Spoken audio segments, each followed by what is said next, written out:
Well, mate, I can't imagine a better intro into UTC version 3. That is a little track done by Mr. McDermott called Shroomcode. 2025, here we come. That track there has laid dormant for 2 years, we worked out. close enough. I'm going to say 18 months because the story that goes into the creation of that, and don't judge me. That's like the first track I've ever made, and it's Yeah. not meant to be a full No, song. it's good, man. It's actually meant to be a capturing of some memories that I'll get Yes. into. But Yes. first, my friend, can I just start because the Because we're proceedings, back. we're back. I'm excited. Hello, hi, how you Hey, going? hey, Video, hey, what? video. What's this? Since when? Um, First of all, I just want to get something out of the way Okay.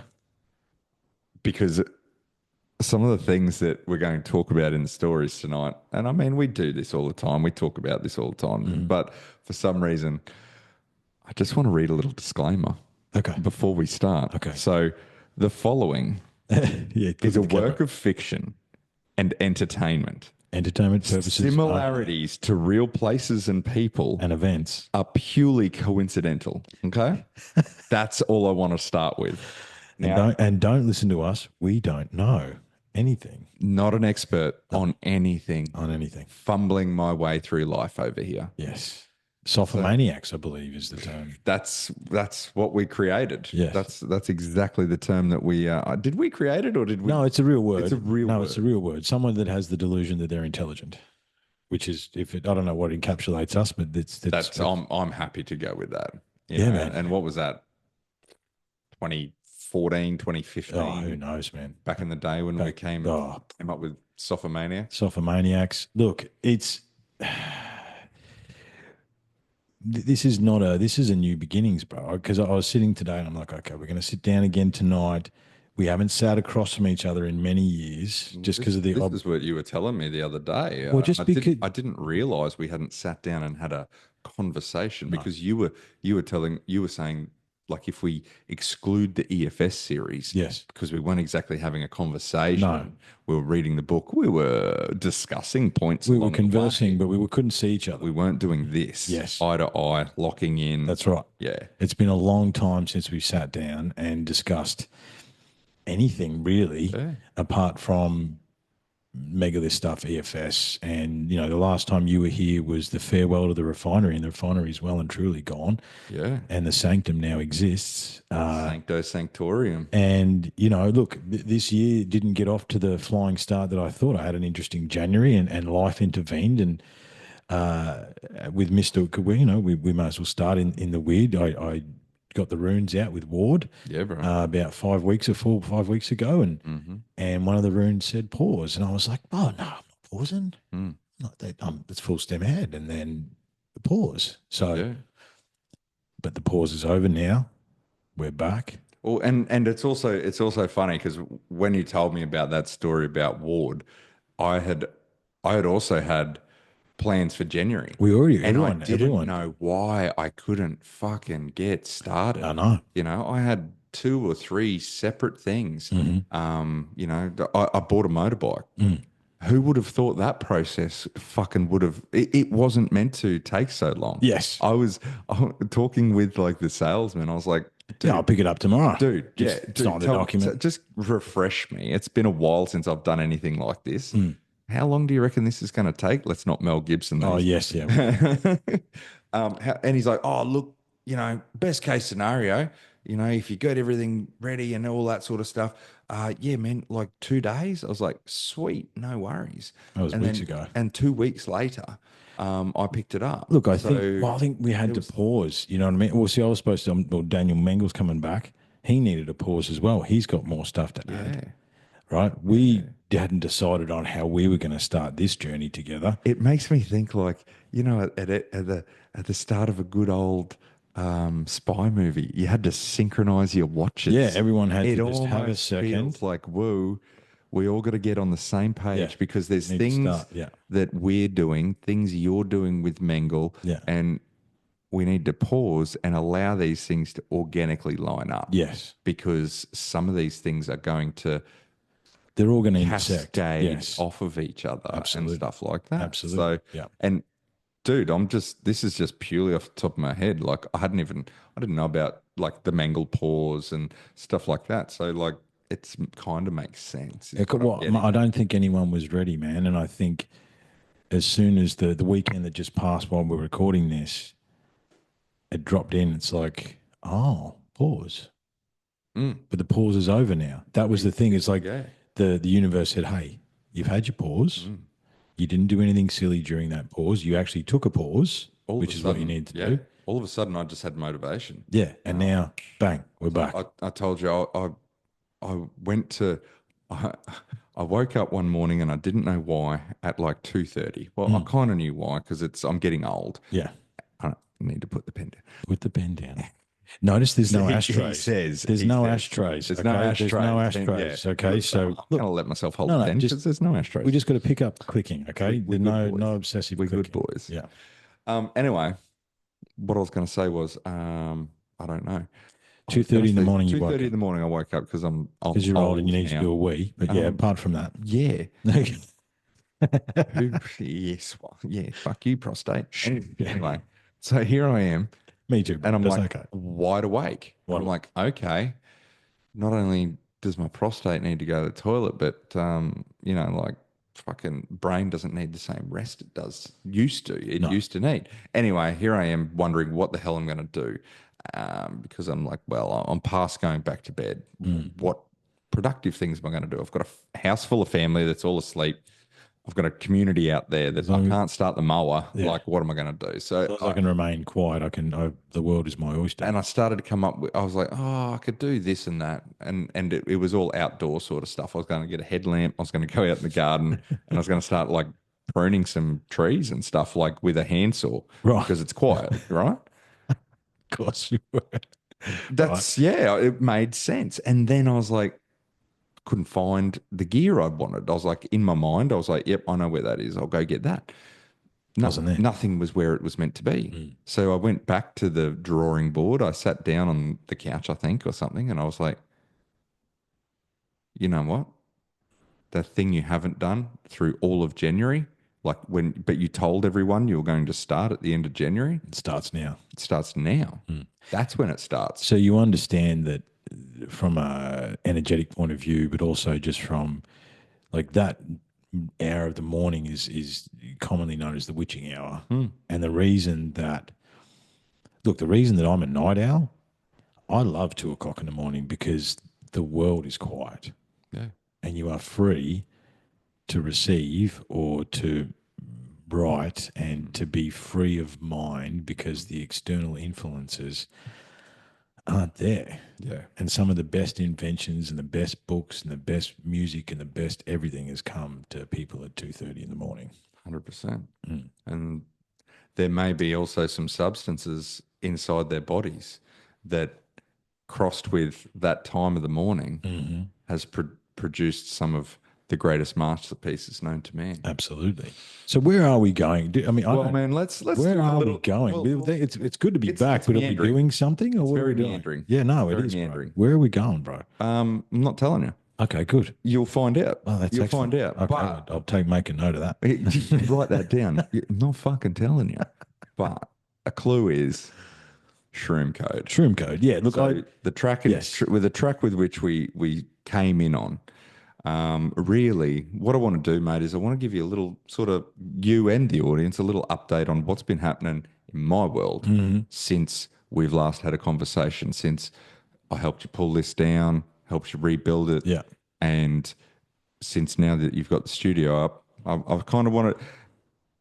Look, I'll be honest. There's been a lot of different shit going on. Mm. This is kind of the most interesting bit that I've been able to fucking put together. Well, the thing in is, terms of what's been going on. we talk about Shroomcode.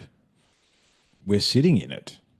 Yeah. Okay. This room is your vision Yes. that you had through having shrooms. Yes. Now, because we all know on the shrooms, was this on the shrooms or like an echo after the shrooms, like it came out of it, sort of thing? Mm. That's a good question. Because let me just say, like Shroomcode, right? That tune we were listening to as we came in. So So I knew that night it wasn't the 20, yes, it 23rd was of May. on the 20th of May 2023. I knew that night that a baby had been born. Yes. I didn't know if it was a boy, a girl, or what it looked like. I didn't even know if it was human at that stage. I just knew I had this baby Yeah. that I had to bring into the world. So Shroomcode. So Shroomcode was different. So it was the first. There was Feel Good. There was Shroomcode, Yeah. and then there was the Giggling Maniac, right? That's when I couldn't stop laughing. That was the last big shroom trip we did here, Yeah. right? Yeah. I took my pants off. Yeah, yeah. I Yes. came in and you were wearing the Yeah. I'm in. dirtiest I blue was undies in I've my ever whole seen. blue White undies. fronts from 1985, man. Yeah. I couldn't believe it. Yeah. That was, Lucky I was on shrooms, I suppose, to deal with that image. However, I would probably say it was during that trip, right? And well, this is how it happened. Okay, you were there. Okay, we were lying on the concrete. yes, I remember that. Okay, out there, outside of the studio, Yep. and I started laughing and couldn't stop. Just had no ability to stop laughing. Yeah. I probably need to laugh more. That was one of the lessons. I need to smile more and make myself smile more. Mm-hmm. Because my focus for that trip was self-worth, self-love, self-actualization, right? And let's just pause for a moment and we always had an intention with those larger dose trips that we did. Absolutely. We always had an intention. Every major trip that we do together, there is not only is there months of mostly most of the time months of waiting, right? It's not like, oh, we're doing this Saturday. No, it's and even after we might take possession of them. don't do we do them. We wait for a window where everything lines up and there's no stress, and it just feels right. And then in between that time, we both put conscious intention into what is our motivation? Yeah. What are we trying to learn? Well, and mine especially, it wasn't about specifics. It was always just about the fact that this is not recreational. No, this is it's medicinal. This is medicinal. Medicinal, This is for medicinal purposes. It's for healing, whatever. Like, because I've got something that's always on my mind, pun intended, is a fucking traumatic brain injury that I'm carrying from Bouncing your head off a road at 120 k's an hour. Yeah. And that happened like pretty much close enough to 20 years ago now. And yeah, I do worry. I do worry about what may come. Well, if you remember Feel Good to Feel Good, right? So if we backtrack a bit, if you can just take yourself back there for a second. Yeah. We both in Feel Good to Feel Good, because obviously my brain boiled and I didn't bounce my head off a road, but my brain boiled for 2 weeks. You know what I mean? We both got TBI and concussions. I think the worry's after 10. So we're both, it's a long way after 10 concussions. If you remember correctly, we're both sitting in here, and when it started to really kick in, we could feel the explosions in the back of our brain. If you remember that, and it was like that was more of a you thing. Oh, that was like me. the explosions. Yeah, thing. I could really feel them, man. Yes. Like the neurons firing. Just yeah. I And I really honestly feel do that. believe there's research. Oh, unequivocally, that it's not a prove it. Like it's not bro science. does That's true. Yeah, It does help create new synapses and synapses, neural pathways, that kind of absolutely. thing. Yeah, 100%. yeah, Definitely. So yeah, there's definitely that, and I definitely, I don't know. I felt I can still. Do you know what's funny? Every now and again, I'll feel it. Yeah, I feel like it. yeah. See, I never had any of that sensation in my brain. I wish I did, but no, I didn't. And the funny part is well, not about the trips, but like the fact that you're always signaling that it's the back of your head. The back of your head is your vision center. Yes. which is weird as to why your eyes are on the front and the nerves go through. Now, the only reason I know this is because I damaged all the left-hand side of my head Yes. when I bounced my head off that road. So it was the orbital. Yeah, the orbital nerve. Yep. So I'm talking about parts of the brain right now. So it was, and I might have these out of order, Yeah. but it was This kind of, orbital. it's for entertainment purposes only. Yeah. Yeah, orbital, temporal, and occipital Yes. lobes of the brain that I damaged. And it was all the left hand side of my head when I did skid down the road at 100 k's an hour. And yeah, it was only through that process that I learned how fragile that what's it called? The nerve in your nose, like the basically like the optic nerve, but for your sense of smell. How fragile that is, and how many like boxes don't have a sense of smell because that gets severed Yeah, and taste as through well. like well, Yeah. taste is smell. Taste I is learned smell. that. Yeah. Basically, what's really funny is if you don't have a sense of smell, everything. If you can only taste the five things that are on your tongue, like salt, sweet, bitter, sour, and umami, a lot of them all taste similar, and some of them don't stand out as much as each other. So one of my favorite things to eat, because the other thing is mouth sensation becomes a bigger thing, right? So one of my favorite things to eat was just custard, because custard tasted like custard always did, Right. right? You were chasing something that was like the other. Familiar. So it was sweet. It didn't, the vanilla's never all that strong. So you fuck trying to taste it anyway. Yeah. So it's just a sweet, gooey liquid And the kind of thing. sensation would remain the same as before. Exactly. And the craziest thing was that the two things I remember standing out to me as very strong things that when I started to get some sense of smell back, and again didn't fit the narrative. The sense of smell didn't fit the narrative to what I was told by Western medicine. Basically, they told me it would come back in 6 weeks, or it wouldn't come back at all. Now, with no fucking medical research, I think I had sense of smell amnesia. Is part and the receptor part of the brain that receives the signal. I don't know if the nerve was ever damaged, or maybe the nerve was fucking damaged. It was severed, but the nerve repaired itself. But then the recepting part of the brain was also damaged because, and the two things that point to that were garlic and lavender. I had to relearn what they were. Yeah, right. And garlic was the first one because during this time, obviously, I was fucking retarded. Yeah. Like I'm doped up on painkillers. I've been let out of hospital. Could you see? Yeah, at all times I could see. Funny thing though, funny thing. Now, the part of the reason why I know the vision center is at the back of the brain is because that's where all my damage in my skull was, because the back of my head is what hit the ground. Yeah, right. Now, my skull has overlapped itself in a point at the back. At the plate. Yeah, the plate one at the bit back, got yeah. pushed inside and it's overlapping. So there was a ridge there, right? Now the doctors told me, they have measurements for this Yeah, shit, if it's right? out of alignment too much or something. Exactly. Well, now they're going to have to do surgery, but apparently I fell just within acceptable limits where they didn't have to do surgery to recorrect that. So, I had a cool party trick. If I tilted my head back and looked up, say at the ceiling, my eyes would fucking shake violently for like the next year or two afterwards. And like they would vibrate like just like, because fuck, it was like something was pushing on the nerve at the back there, Right. and they would just spaz out. Right.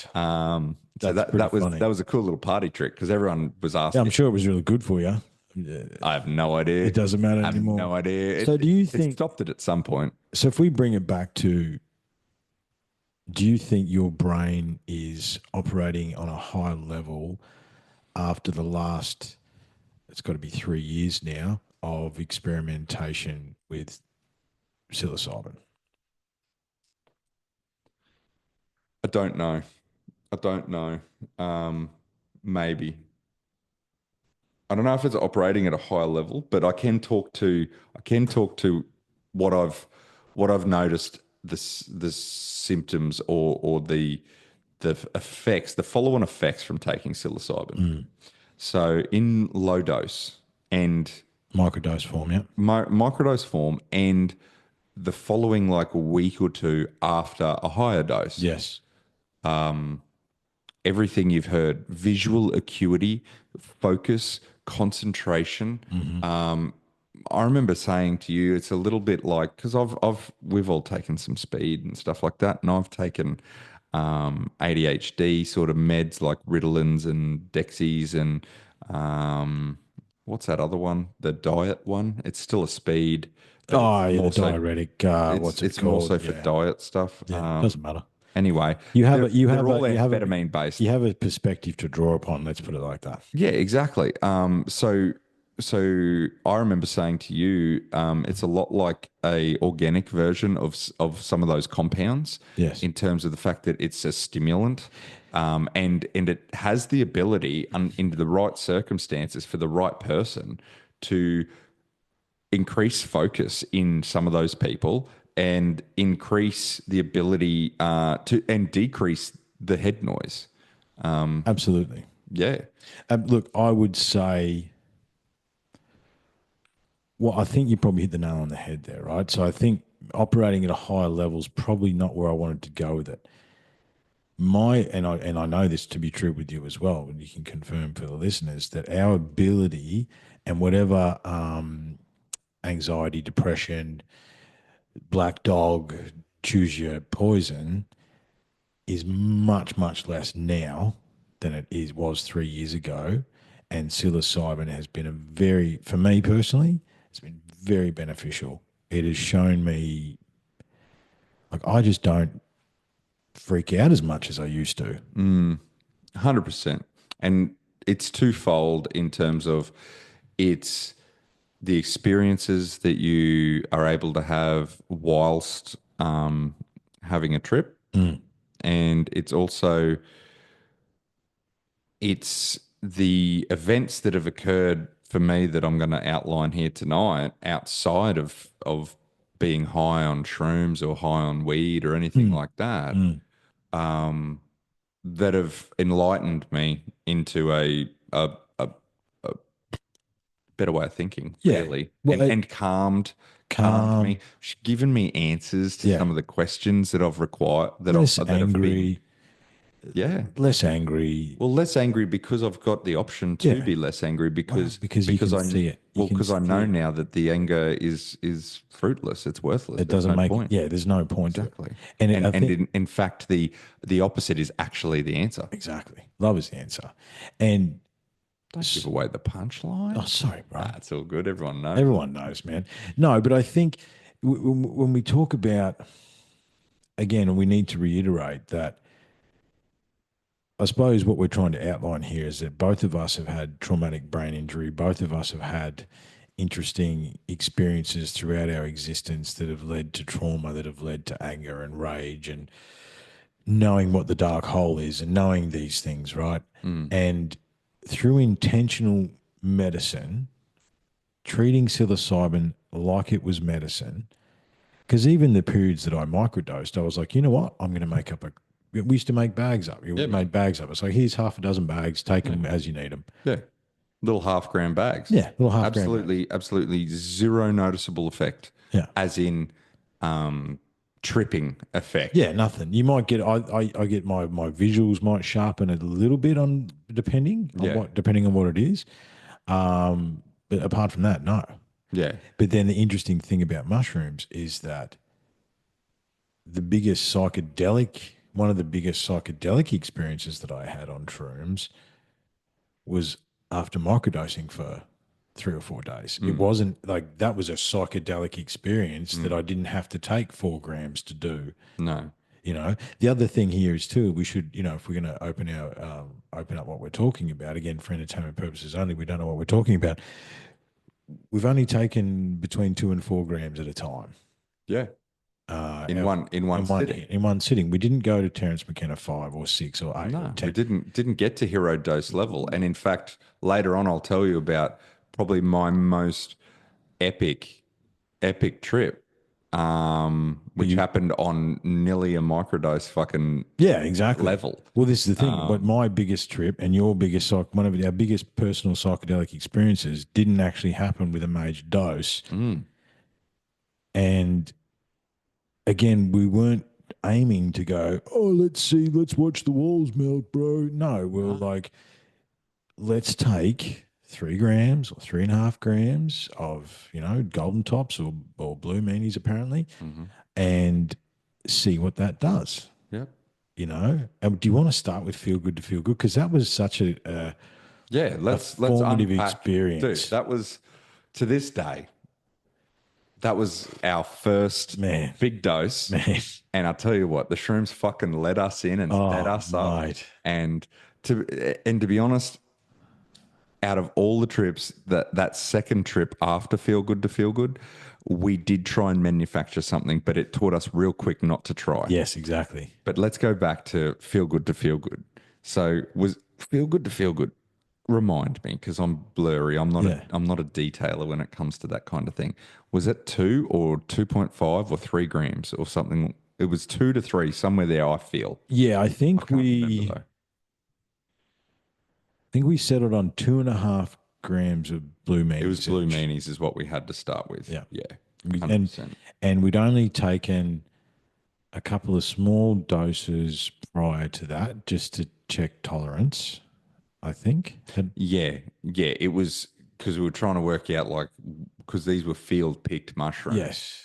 What's the batch like? Yeah. Like what's the I think consistency we'd like? taken a few 0.5 gram doses and we were getting visual acuity. And that was the microdosing days. This is when we were microdosing before and after. Yeah. Because we had a bit. Yeah. There was some there. Someone had a fair bit of there was some there for a while. There was a fair bit. Yeah. So anyway, we had the ability to experiment far and wide. we covered a lot of bases. There was some microdosing. Sorry, mate. No, we got to find our spot. We were microdosing. We were dosing. There was a few different dosings happening. Yes. But anyway, feel good to feel good. Yeah. So look, some of those lines from that and from Shroomcode, right? The reason Shroomcode doesn't have a chorus or a bridge or anything like that is because mostly I wanted to try and capture these moments, some of the moments and like cement them into memory. Some of the moments of like just shit we were saying in conversation back and forwards to each other. How dare they? That's how the song starts. How dare they? Because I can remember that night, right? And we were pretty nervous because we're not psychonauts. It was really our first psychedelic experience. Like, yes. So I'd had some acid. Yeah, back in the day. And we'd had that DMT. Like that DMT was fucking transformative. Yes, don't get me wrong. But it was not. Yeah. But we didn't know what to expect. No. We hadn't eaten. I'd eaten shrooms maybe once before, and from memory, I don't remember anything fucking really happening. But now that I understand how big like 2 grams is, how many shrooms you got to eat for 2 grams? Yeah, 2 grams is a lot. I reckon I probably ate 0.5 gram back in the day. You had a microdose. And it was a microdose, and I was wondering why I wasn't tripping balls. Well, I think, well, first things first, I don't mind the taste of the blue meanies, but 2.5 grams is actually quite a lot. And we sat there and we ate them. I remember eating them in the old studio. And I remember like, oh no, now half an hour later, it's like, what's going on here? And then it started reaching the toes, and then it went up the legs and up the arms and into the chest. And I remember sitting in the old couch just going, wow, I feel fantastic. Yeah. I had, and the other thing is too, we're 40-plus-year-old men now, right? And we have bad knees, bad wrists. You know what I mean? First part of our conversation, I was like, I don't have any all pain. my pain's gone. I don't have any pain. There's Like no I pain. don't know. If I didn't wake up in pain, I would not know what's going on. Right. Yeah, So exactly. That's what we use to test that we're in this reality. yeah, exactly. Like, Yeah. oh yeah, there's pain. It's like Yeah. the Inception thing that Yeah. spins on the Yeah, table. what's sore today? Oh, your elbow, your wrist, and your knee. Oh, well, at least we're still alive. Yeah. You know what I mean? There was no pain, Hmm. nothing like in any joint, and just like, oh my god, I feel great. Yeah. I feel great. And I don't remember who it was who said, doesn't it feel good to We were feel standing good? out there, and I think it might have been. I don't remember. It doesn't matter. I'm happy to It doesn't take matter joint because it's a that's joint thing. We did it together. yeah. But it was a resounding, just like, yeah, that's Yeah. why that's, is it the first line? Could be the first or line, doesn't it? it's the next Feel line good, because it's feel like, how dare How they? dare they? Because that was the next thing we got onto. It was like, how dare they? No one told us that this is what could happen. How What dare these fucking hippies? Yeah. Right? call something blue Gatekeep- meanies and Gatekeep tell people fucking that shrooms and like scare people away from them for all these years. Years. Like, oh, you know, man, like these, it'll take you on a trip. Dude, that fucking trip, that felt like organic MDMA to me. Now, Oh, at that stage, you were saying you'd never had MD. I was like, bro, this is the closest thing to fucking pingers that I remember from from 2001. Yes. You know, like, but an organic version. So, like, nerf the edges, round the edges a little think, bit. And that's again- what it had the come up. It had the fucking boom. It came in hard. Yeah. And I was just like, and the stimulation, like, no one told me how stimulanty these fucking Yeah. things were. Yeah. I was fucking full of energy. I'm bouncing off the walls. I feel great. My skin's tingling. Yeah. Like, not only is my pain gone, but everything I do touch, everything I do see looks amazing. Everything's amazing. It's fucking excellent. And I'm we just had the like, headphones in, and we played. What did we play? Like 90s Bro, pub rock, and we just it man, just it sounded was- excellent. Everything was just and excellent. and our voices, whether we were or not, Probably but not. we sounded amazing. excellent, amazing. Amazing. And it was like- Actually, can you pull up the other fucking track? Are you able to pull that up? So that night on that trip, we fucking Probably, if I look back in the back catalogue, I may have it because we actually recorded something. yeah, but don't worry about that because Oh, you that's wanna not do- going to you be wanna do as Stone good. Sour? I want to do. If you could, please, sir, can you pull up Stone Sour? Us singing Stone Sour. And while you do that, I'm just going to I'm going to ramble a little bit, right? So that night it was like you sat in an Irish pub somewhere, feeling as good as you've ever felt before in your life. You know, like we went back in time. We were 18. ever. It was amazing. I don't ever remember feeling that good. Yeah, we felt amazing. Everything we did was amazing. And so we came across, Channeling Donald Trump, everything's amazing. It's all amazing. you know, he's a great guy. I met him. He was amazing. Anyway, so what the fuck is that video? Sorry, that's I'm not going to get distracted. that's I'm the going to tell a story. well, I can't say anything about that because that's the imprint discovery that we can't No, talk about. we're not. Don't talk about it. Yeah, but no, amazing. anyway. And it was how dare they? Look, that's the Stone Sour thing's for another time because I'll insert that. No, you need to find it. It's part of this whole story. Okay, You need to find it. All right. But yeah, let me just tell the rest of this little section for a moment.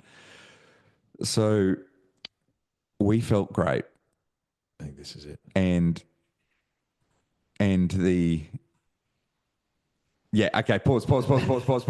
Stop. All right, let me cue this up. I don't know if I can share it though because it's I should be able to. I hope you can. Anyway, so we felt great, and back in the days, fuck man, there was that point in the 90s. Everything was acoustic. Yes. Everyone, and it gave music and musicians, pub musicians today, you know, those solo artists. There's a catalogue of songs from Hootie and the Blowfish to Train to Happy birthday, just- Helen. Oh, bro, I forgot. Yes. There was Aussie bands, there was American bands, there was Canadian bands. It didn't matter who you were, where you were from. There was that genre of music that it wasn't as great as like the classic rock greats and stuff like that. But I tell you what it was, they were straight up bangers. It was songs that every bloke feels like he can sing. It was in whatever vocal key that we all fucking naturally go to. nice deep voice. And it was and anyway, and a bit of acoustic guitar And one of those people that sings that way is Corey motherfucking Taylor It's Corey Taylor from Stone Sour, yes. from Stone Sour or Slipknot. So he does some live stuff. So now this was not back in the trip, but this was just recently.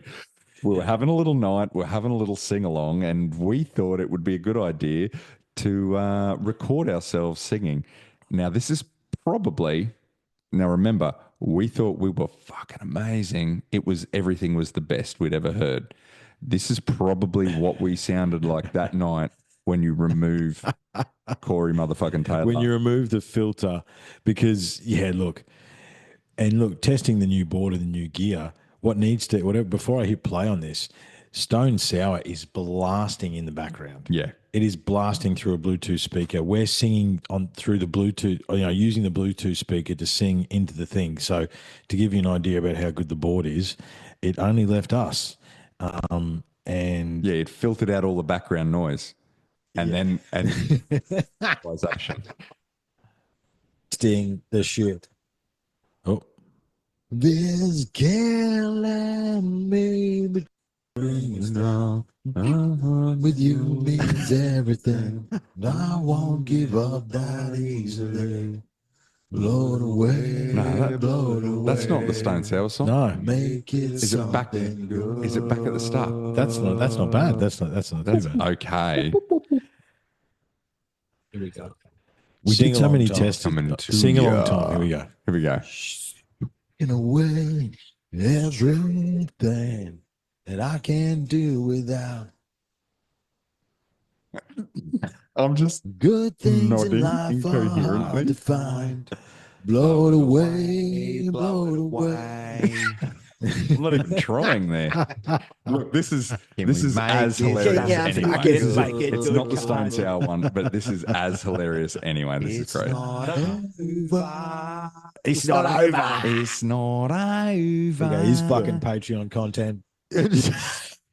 Straight up. Wouldn't you be disappointed if that was your Patreon content? Just I think you'd probably quite enjoy it. I paid an extra $2.99 to get this Patreon content. What is it? And it's not over. Anyway, look. That wasn't the Stone Sour. Stone Sour one's worse. That Stone Sour was absolutely fucking terrible. It was so bad that I actually said to Triff, I said, listen, we need to create a meme. TikToks. Yeah. Something. This could be part of like a expectation versus reality. Bingo. Yeah. That's exactly what it was. We need to create that meme. I've seen that meme before. Yeah. Let's create that meme. We've got content here. It's so bad. We have to release it into the world. That is so bad that will make us viral. So anyway, you haven't seen it here because we will find it and it will come to you in a short way. Somewhere. Anyway, back to Feel Good to Feel Good. So that was our first real and it was cherry popping. How dare they not share with us? How dare they gatekeep the basic feelings that we were then experiencing? But I do think I give us credit for saying, you know what? And look, anyone that knows us behind the scenes knows that we are not exactly a positive influence on each other at times, especially when it comes to doing certain things. And the fact that we said no to taking 8 grams of blue meanies at once, and I think this gets into, do the mushrooms actually talk to you? Right? Paul Stamets says that the mycelium actually connects everything. We had microdosed. Those mushrooms said, hey, you don't need, what you guys need is 2.5 grams. Yeah. So, I do believe there was an element of the mushrooms, and then there was also an element of us knowing we could be those guys, and I don't want to be those guys that don't come back. Yes. If we go too hard too soon and delve too deeply, I may not fucking come back out of this because I'd seen the other side. Yes. The DMT took me to the waiting room. Yeah. I'd seen the waiting room. Yeah. I didn't get to the next section, but that was enough. Yeah. I had blast off. I fucking was in the white fucking matrix room. It was fucking, and I had dancing geometric shapes coming at me from across the white waiting room. I'd seen what was on the other fucking side, and I didn't want to get stuck out there for an extended period of time, No. like the shrooms do. You know, 5, 6, 7, 8, 9, 10 hours. Yeah. I don't know. I don't know on 8 grams because I've never been there. Yeah. Nor do I think I ever will I don't think I need because it, I don't man. need to. I don't need that. I'm I happy to don't. say I don't. I don't need it because, and look, feel good to feel good. How dare they tell us that we could feel this way? Well, how dare they not tell us? And how Yeah. dare they shroud it Yes. in so much mystery? Yeah. Tell me straight. It's like organic MD. Yeah. But then what those two statements, well, what that one, that how dare they statement Yeah. went on to show was how naive we were. Yes. Because But see, I remember feel good to feel good as well. It wasn't just all love and light as well. Like I cried that night because I didn't have pain. Because I can remember sitting outside and like crying. I'm like, man, I don't remember the last time I didn't feel pain, and that really sucks. no, I 100%. don't remember the last time I didn't feel. I don't reckon I'd ever, as I say, organic MD. I don't remember feeling that happy ever before then because it's different again. When you were talking about MD and all the speed and all that sort of stuff, I find it to be gritty, right? Yeah, dirty. Yeah, dirty. Either going up or coming down. It's gritty. Whereas the mushrooms are friendly on the way up. They might not be friendly to you when you get there, but Look, when I they think come down, you're not. yeah. It's not as gritty. No, Not 100%. as yeah. Didn't we take some acid in amongst these shrooms somewhere? Oh, apparently, Did yeah, we have acid? yeah. And what did we say about the acid? It was fucking well, the characters in this story, they took some acid. Yeah, the characters in this fictional And story. I was Yeah. like, nah, I don't need any more acid. No. Like that felt chemically, that felt dirty, that there was an element of like of forcing it Yeah, with yeah, acid. yeah. And I was like, I don't need that. And I didn't wake up the next day feeling great about the And world. that Yeah. was also the other fantastic thing about shrooms was no come down. Like we're talking, you want to talk about fucking MD? There is terms that came out of that back in the days when we used to take fucking pingers. That you used to be munted. Now that was where you were just inoperable. You'd had your dose of fucking MD for the night. The feel good to feel good had left your fucking system. You were coming down the other side and you were just fucking sweaty, munted mess. You couldn't function. All of your serotonin, all your dopamine, whichever chemical, I don't know it is, had been wringed out of whatever fucking gland creates it. And there was none left. And you were just a sad sack of meat fucking coming out the other side, and And see, you would do the walk of shame. that's the reason. Like, so I remember watching a dude on mushrooms basically say one of those green. Well, I've got the bin that's out in the shed there. Remember they used to be outside all the different shops and stuff back in the day. That bin turned into a monster, was trying to eat him. He took off through the scrub. He reckons a jumbo jet was after him, and I think they'd had 10 grams. I don't know how much they'd had. And Which I'm I'm like, also wondering how these people eat 10 grams and you've over got how to be much dedicated. fucking time. How many? You got to be dedicated. Like, I mean, Tell you what, man. Like We we did- didn't do anything special to try and eat large doses. We just just ate 'em. literally ate Put 'em in a bowl. dried mushrooms Put 'em in a and bowl. chewed them up. Ate 'em. We would weigh them up. Yep.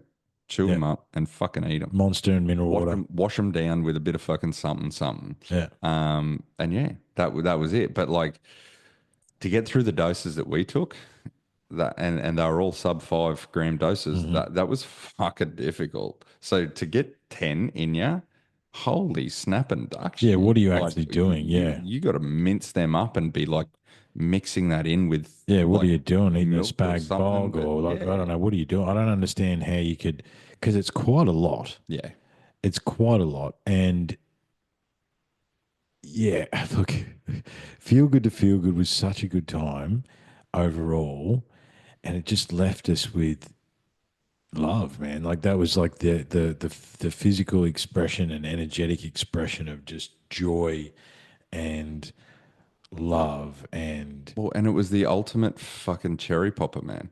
It- that it- was so friendly to us, If man. the shrooms wanted us That to was so continue on friendly. this journey, that was the best The best, yeah. the best first large dose of shrooms we could have taken, man. Mm. I have not stopped talking about that trip to this day. No, Like that was it's amazing. amazing. Amazing. I remember, yeah, everything was just, it was fantastic. Mm. Like, and, but again, the G turns get a bit much. You know what I mean? I think that's Yeah, those yeah. those G turns weren't that bad. Not We definitely had worse G turns later. the Now, second time. wasn't the second time, it was the third time. The third The time was third the time was the worst. worst G Yeah. turns. I took my pants off because of the G turns, bro. Yeah. Like that was part of the Yeah. reason. Had So to. that Yeah. that was the third, the biggest dose that Yeah. we did. Mm. But anyway, feel good to feel good. Let's close out on feel good to feel good for a second. Yes. So what I was getting at was as a first time, what a great time. What a great How? first time Yeah. to have. Yeah. And Please, let's continue. Yeah. that's what kind of led us into trying to manufacture that experience again the second time. And the shrooms said, no, No. no, you No. don't get that. Now, No. remind No. me, you're better with these details. Did we change shrooms at that stage? Yes, we did. We did. So we went from blue meanies over gold to gold tops at that stage.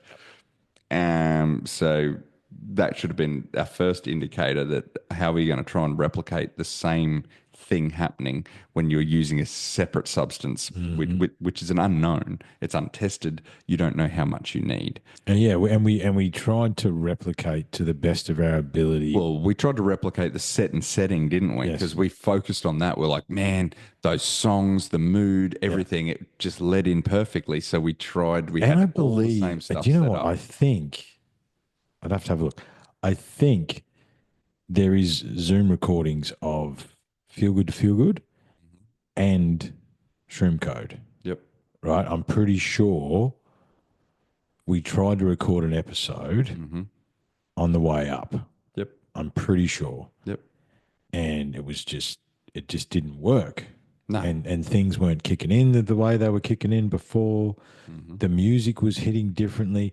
Actually, I think we tried more psychedelic music with Shroomcode. I think we went more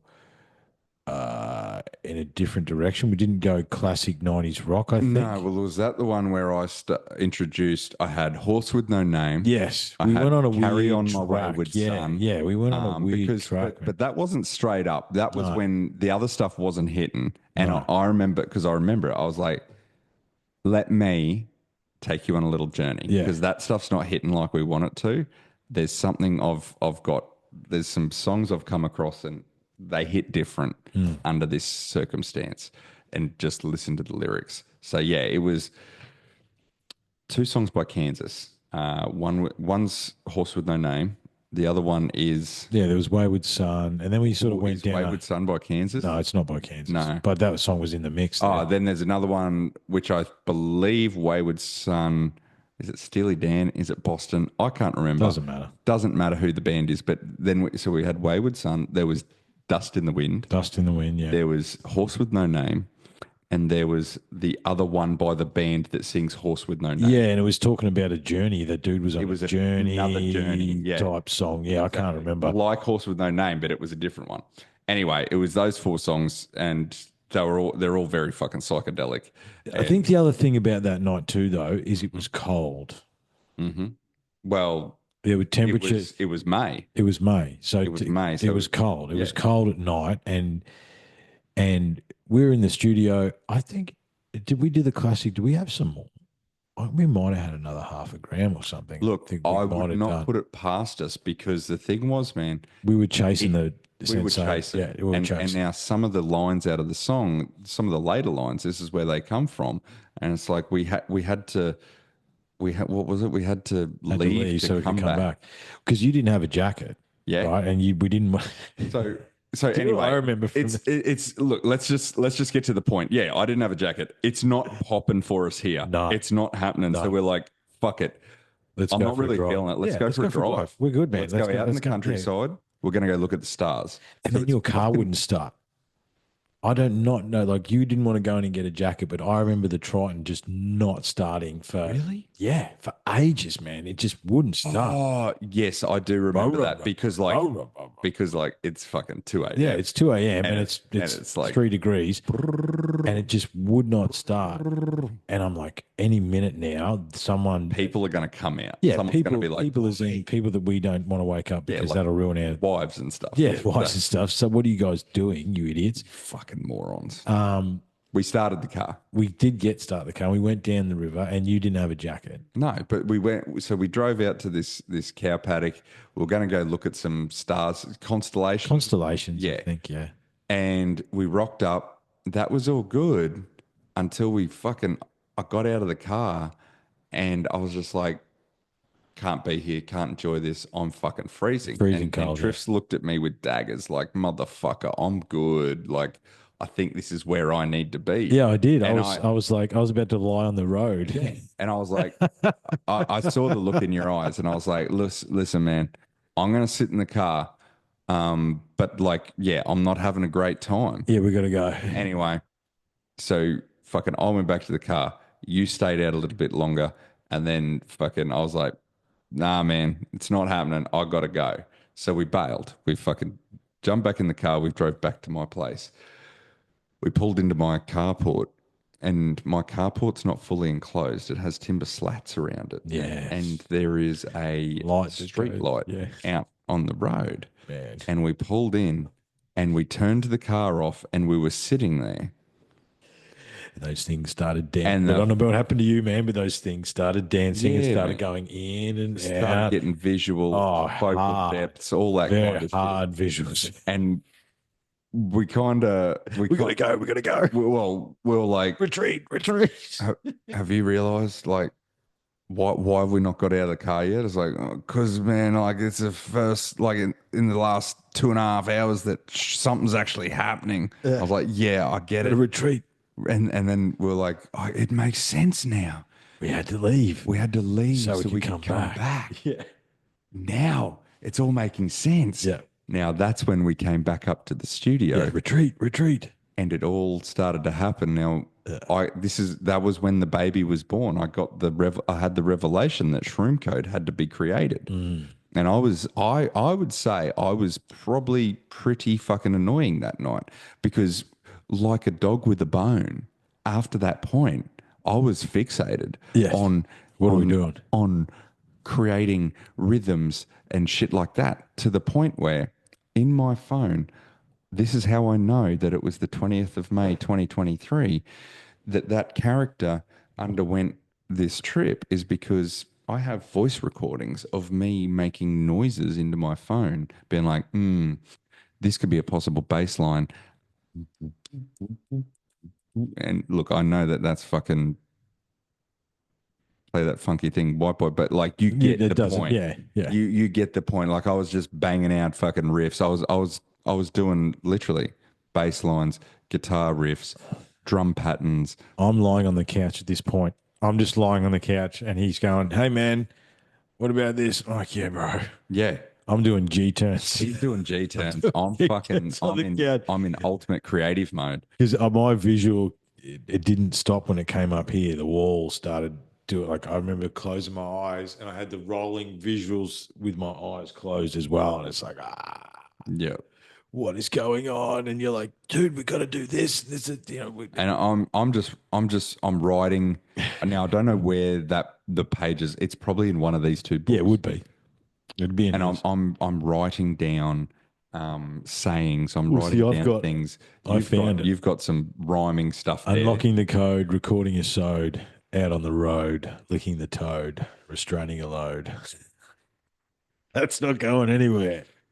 That's that. Licking a toad. I Licking remember a that one. That toad. was fucking fantastic. Yes. Hey, just while we fucking pause for a moment, have we got any fucking lubrication, oral lubrication around? Is there something I can suck on, drink? Yeah, mate. I Have can one of those. suck on one of them, but is there anything I can drink? Yeah, I can. We can pause if you want to pause for a second. Get some. We probably we. What we've done, guys, is we've taken everything off the table. So we don't. There's no ashtrays. There's none of that stuff. No smoking implements at all. And and we didn't replace drinks. We had a couple of tiny little that's got some in it. Do you want some water? Yeah, look, just some water. Oh, we can pause. Let's push pause, We can pause. and we'll come back. Yeah. And we're back. Bingo. We're back. Fucking 10 hours later. We're testing the filter because we had to chuck the aircon on. It's very warm in here. Sweating up a storm. So dry. Yes. And not for the usual reason. Yeah. But let's fucking chug on, man. Look, we've touched on feel good to feel good.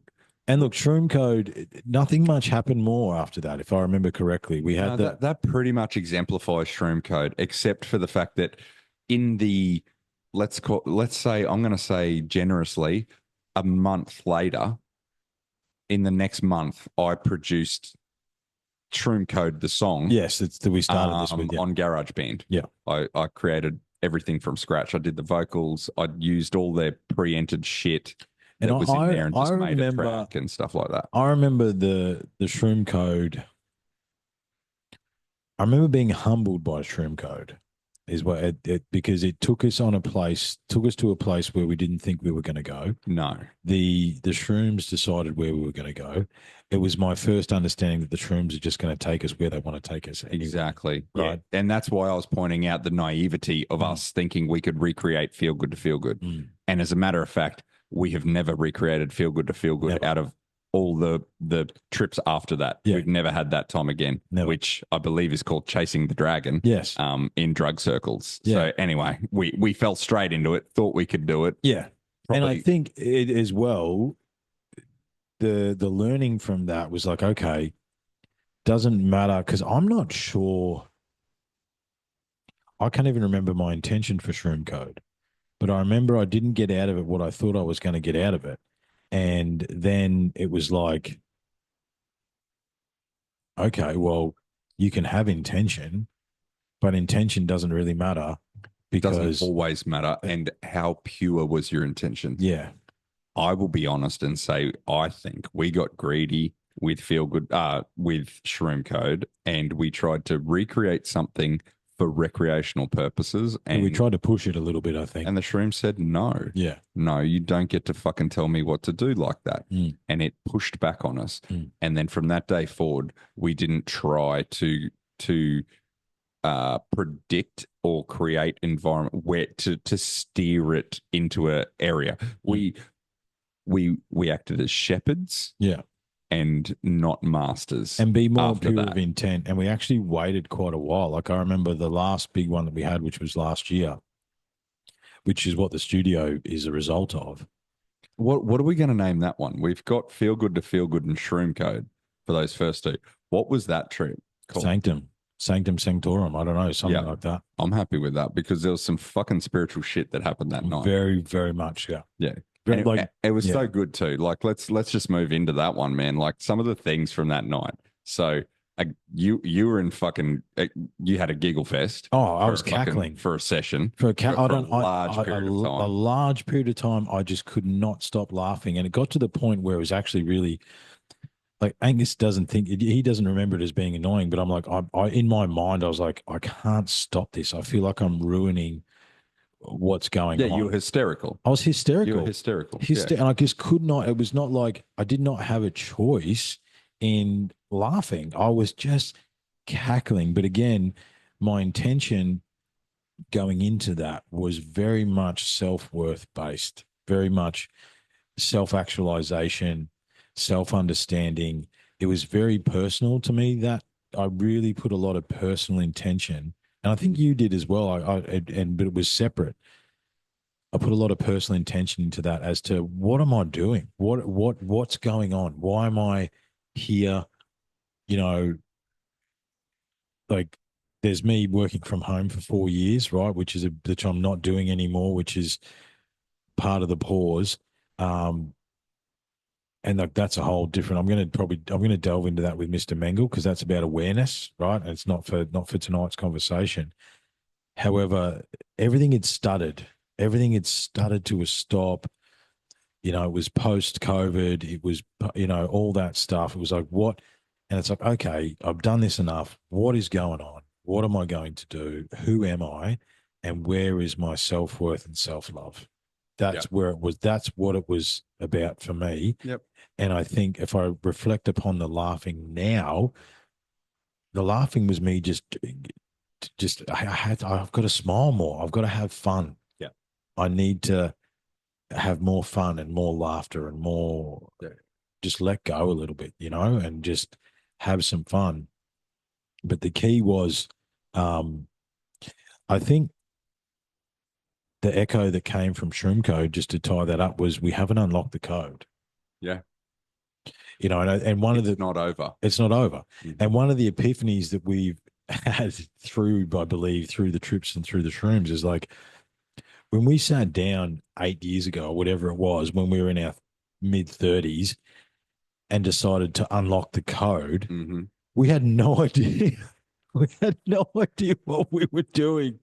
That's an intention to put out there. Let's unlock the code. Like the periods of, you've shared some stuff with me, different periods. Like my mind was broken after we did these episodes because I couldn't come back from the revelations that, you know what I mean? Like when you set out to unlock the code, you best be careful what you're putting into idea what we were doing, man. Yeah, the understanding that comes with a journey of discovery, 100%. Now, my intention that night, was show me what you've got.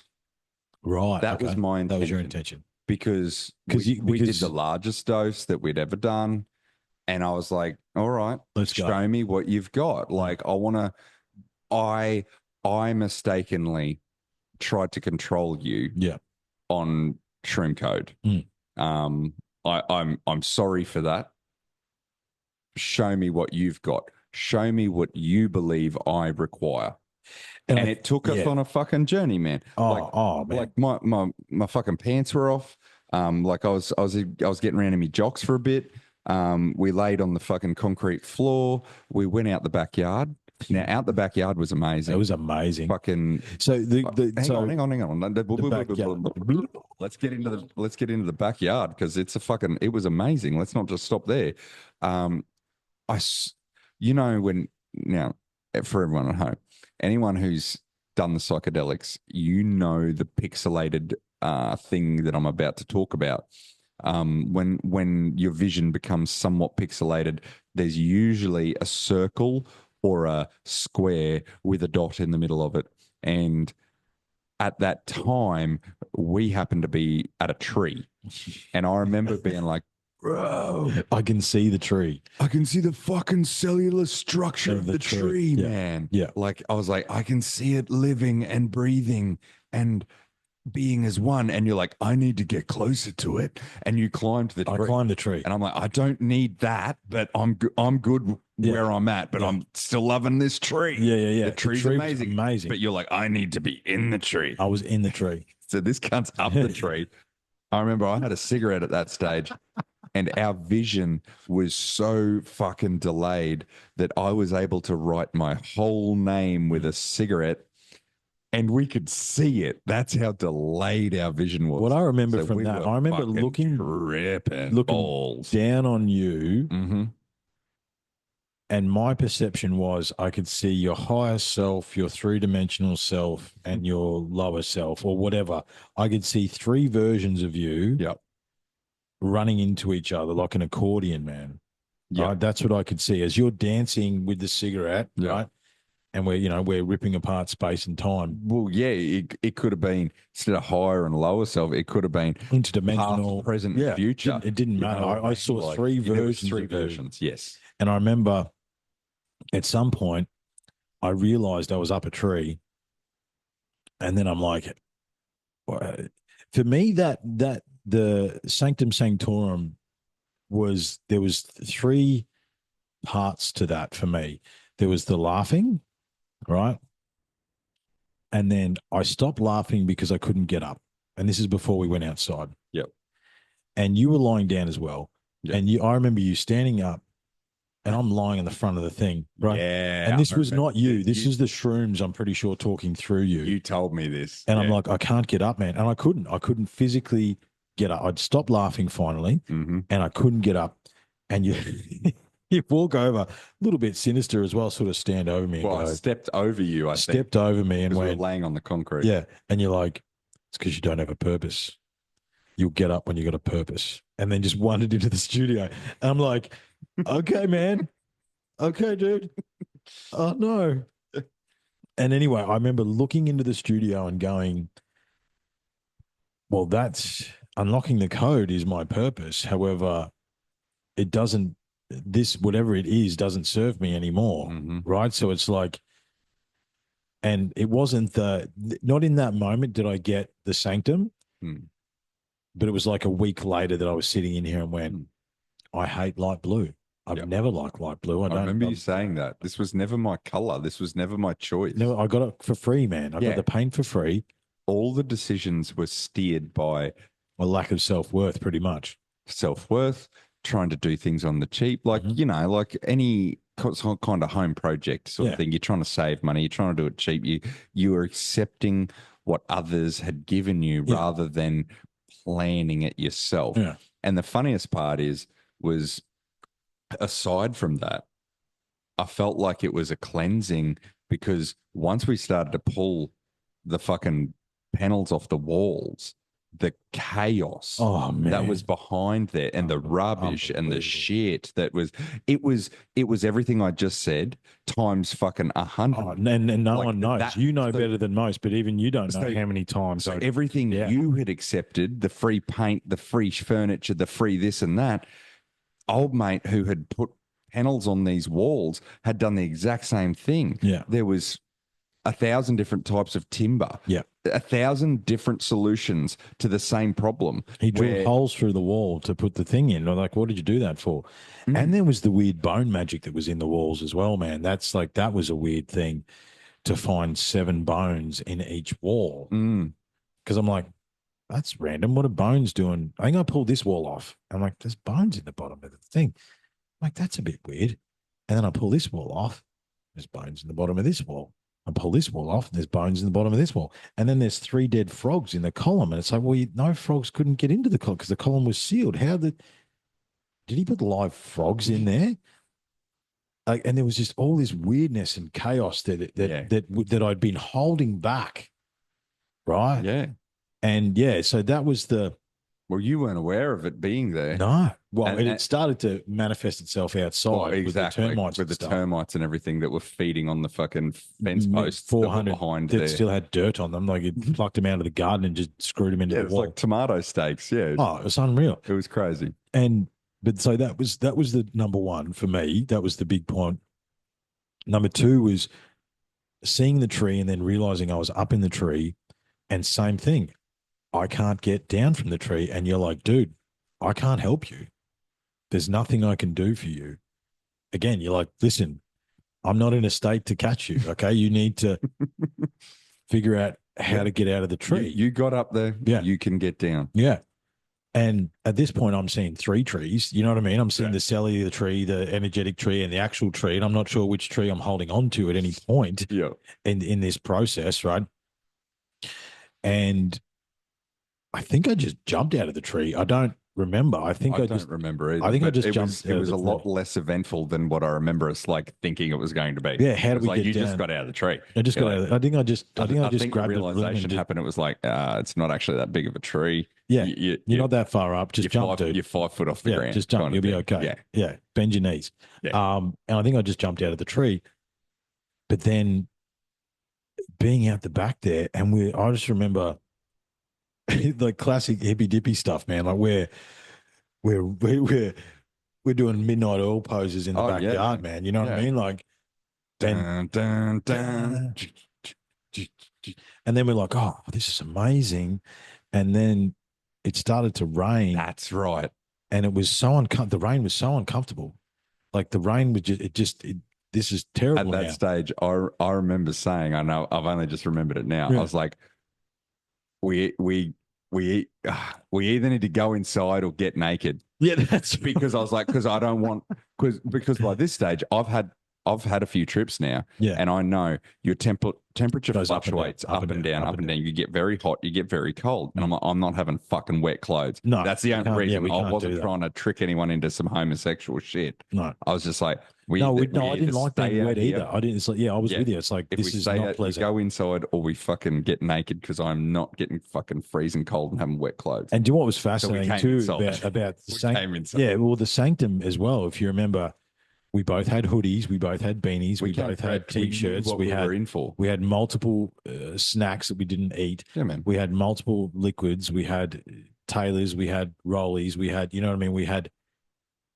everything we might want throughout the night. or need or prepare ourselves for, and yeah, and then it's like, yeah, the outside thing. Like we're ripping holes in space time, man. Like it's hard for me to it's hard for me to articulate. Only someone who's had a similar experience knows what we're talking about, because it's like time didn't exist, space didn't exist. The tree was, you could see it was alive, and all the trees were alive. Yeah, and you know what I mean. Like we're dancing between the trees, and it's it was a magical fucking fairy garden. Yeah. You know, we'd gone beyond the veil. Yes. We were, and the time doesn't exist in the fairy realm. Doesn't exist, man. Exactly. And that's we were where dancing we were. around that. We're in the fey realm. Yeah. At that stage. And it was probably the pinnacle of the enjoyment of the night. Yeah, because it went down after that. It did. It did. It went down, but it didn't go down in a negative way. It went down in a serious way. It's it was very like, serious. you've got work to do here, boys. Yeah. And that's the thing. Like this was why my intention was what it was because I had naively gone into Shroomcode thinking, I understand fucking shrooms. I know how to I know what's get going what on. I want out of this. I'm gonna We know a little set and setting, a little bit of this and that, and it's gonna give me a bit of feel good to feel good, and away we go. Well, what we just spoke about, we came fucking prepped. Yeah. We came locked and loaded. Like I learned from Shroomcode. Yeah. I needed a hoodie. We learned about the temperature gradients, all that kind of shit. We were prepped. We were just prepped for the adventure. It's like we're going on an adventure. Yeah. We're going to need food. We're going to need water. We're going to need clothing and shelter. Yeah. This is and then the rest is up to the shrooms. And that's I think, what we did. Because yes, it was self-worth, self-love, but I think I can't remember we even did a bit of more ceremony as well. I think we were a bit cocky with Shroomcode. There was a little bit more ceremony about how we ate them. And I think we sat and we're like, okay, we'll eat them all now. We'll just chew through them. And again, it was like, yes, we have our thing, but just show us what we need to see. Show us what we need to, how do we need to experience this, and what do we need to do? And yeah, there was work, man. After we came back inside, and it's like, oh, we're nearly done. I think we're nearly done. We were nowhere near done. No, and those G turns were the most violent G turns out of any fucking G turns I've ever done. Now let's for those uninitiated, let's just fucking define what G turns are for a moment. So they're exactly what they sound like. With your mind. Once you come out the backside of a trip and you're starting to clear up, it's like they bubble up. It's like this. They definitely do. And I think there's also an association with the fucking marijuana that we tend to smoke on that side of the fucking trip. Yeah, to assist us down on the down. Yeah, because you're trying to ease yourself down and all that. But I think they actually make it fucking worse. And here's sort of my story. So that's so G turns are exactly what you think they are. It's like, imagine pulling G forces in a jet fighter, but in your brain, and your body feels it. Like you feel heavy in your. You got to hang on. Like we were in those big blue armchairs, hanging on. It will literally fold you in half physically, and your brain is like squeezing out every little bit of fucking joy, and you are like physically bent over, and you're like, oh, and then the weight will lift. You know, it might be 10, 15 seconds. Who's really keeping fucking count? It doesn't matter. It's hard to tell. It comes down on you like G-force. It sits on you for a certain amount of time, and then it comes back out. And yeah, you've got to just ride. Just got to hold on them. And we'd never really experienced that before, had we? Or no, we had. We had just not to that level. Not to that level because we hadn't taken that amount before. It went on for, and the thing is, we were both in our own. Well, it went on long enough that I took my fucking jeans off because I was like uncomfortable. And Well, I was out there. I you was were out hanging. in I the- was hanging. I was you weren't hanging even in on the to the. room. Yeah. And this is the thing about G turns is it's not.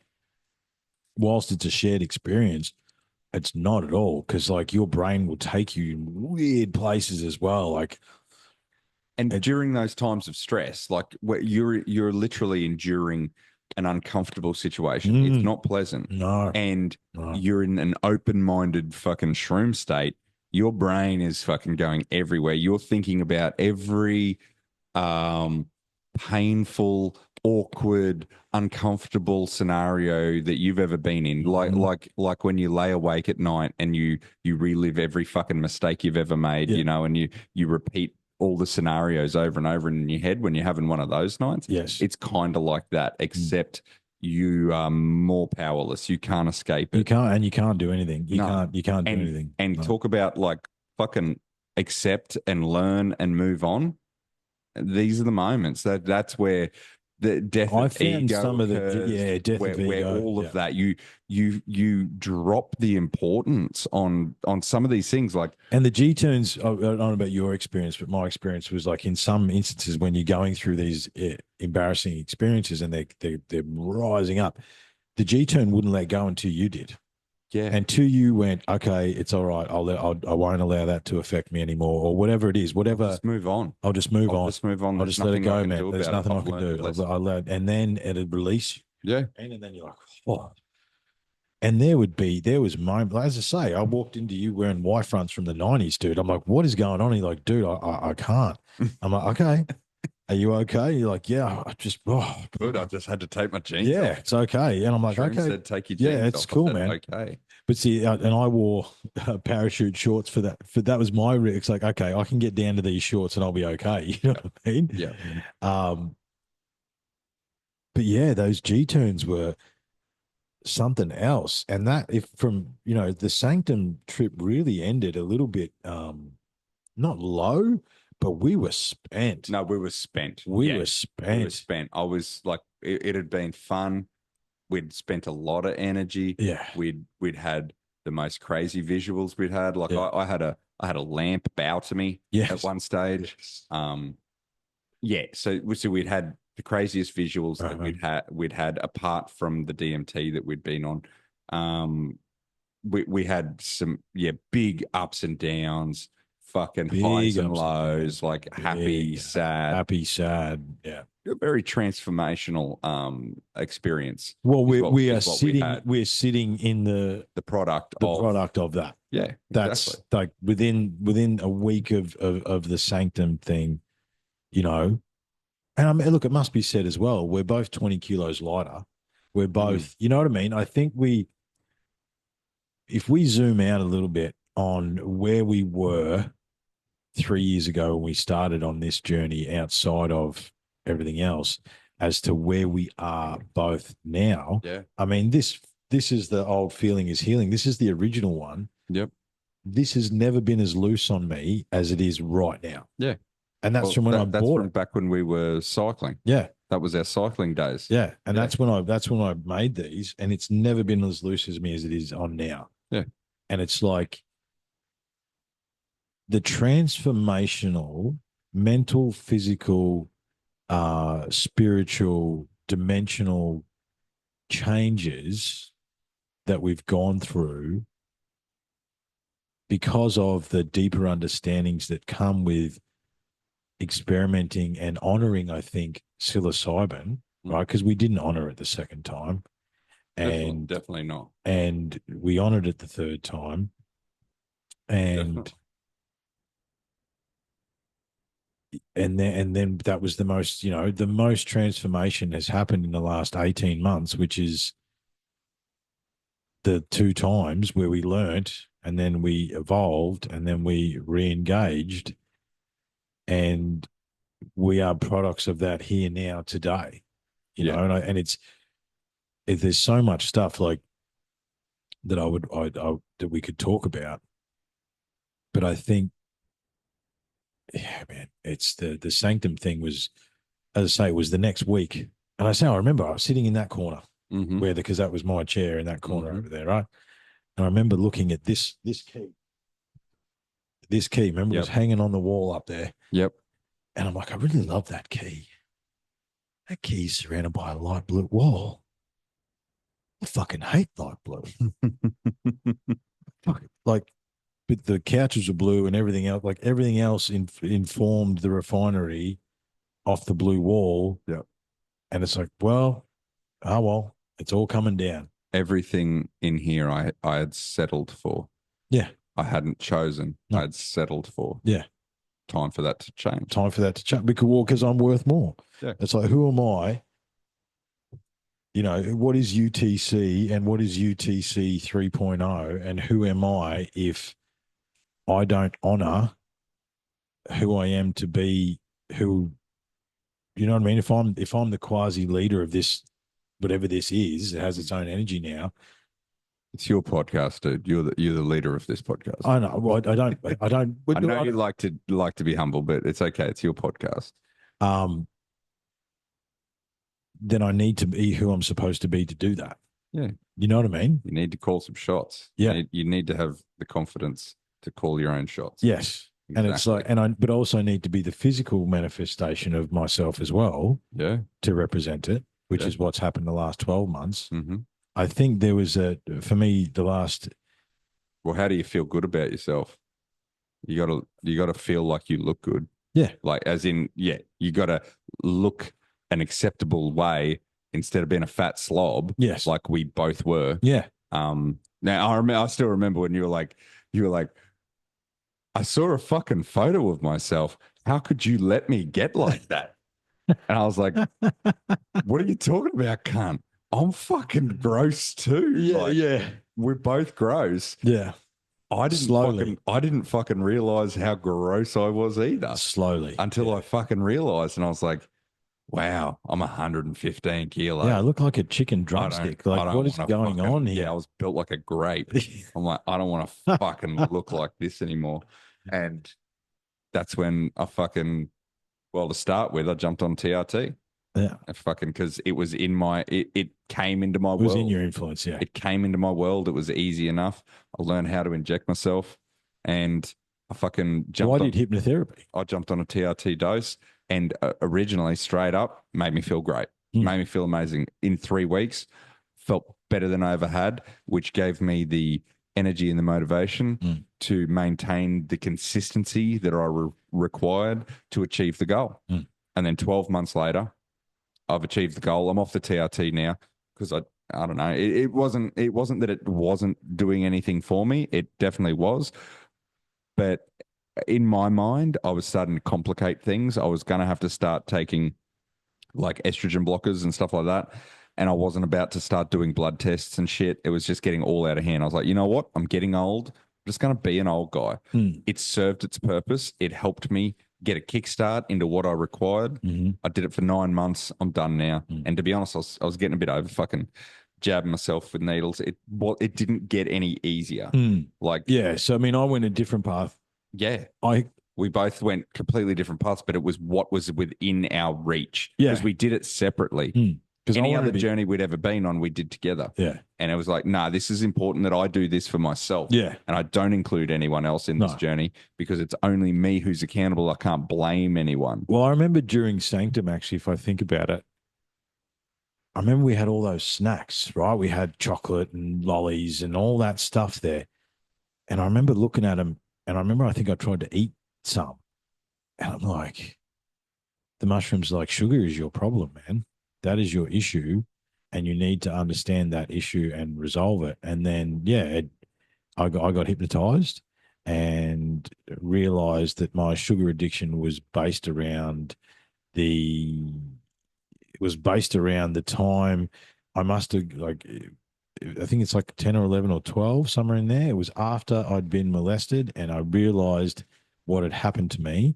And I went to the shops and I bought a $2 bag of lollies, which back then was quite a lot of lollies, right? And went up to the bush and I just ate them to deal with that issue. Yeah. And once I And then that just created a cycle, man. Anytime, like Eat your feelings. yeah, Yeah. anytime. And my parents do that. Like they're, Mhm. you know what I mean? Well documented that they have done that. That's something that I would inherited. But as soon as I realized that and released that, man, oh my God.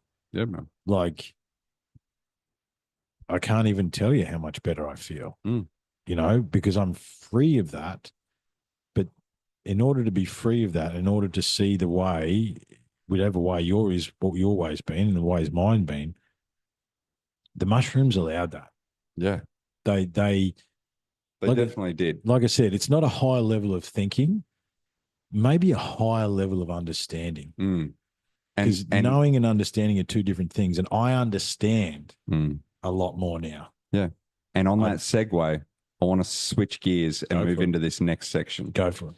So after those three Formative experiences. formative experiences, those three large shroom trips. And we mentioned before, you asked me before, like, did it make you think at a higher level or anything like that? Not necessarily me thinking, but I definitely started to have downloads. Yeah. And at some point, so I'm gonna play a clip, two clips actually. I'm gonna play two clips from the same time. So what I actually did was I started having these, and you'll see how patchy this first one is. This is like the first one I recorded. It was on October 7th of October 2024. Mm. So it's after obviously Shroomcode was 20th of May. Mm. Sancto Sanctorium was sometime between the 20th of May and the 7th of October.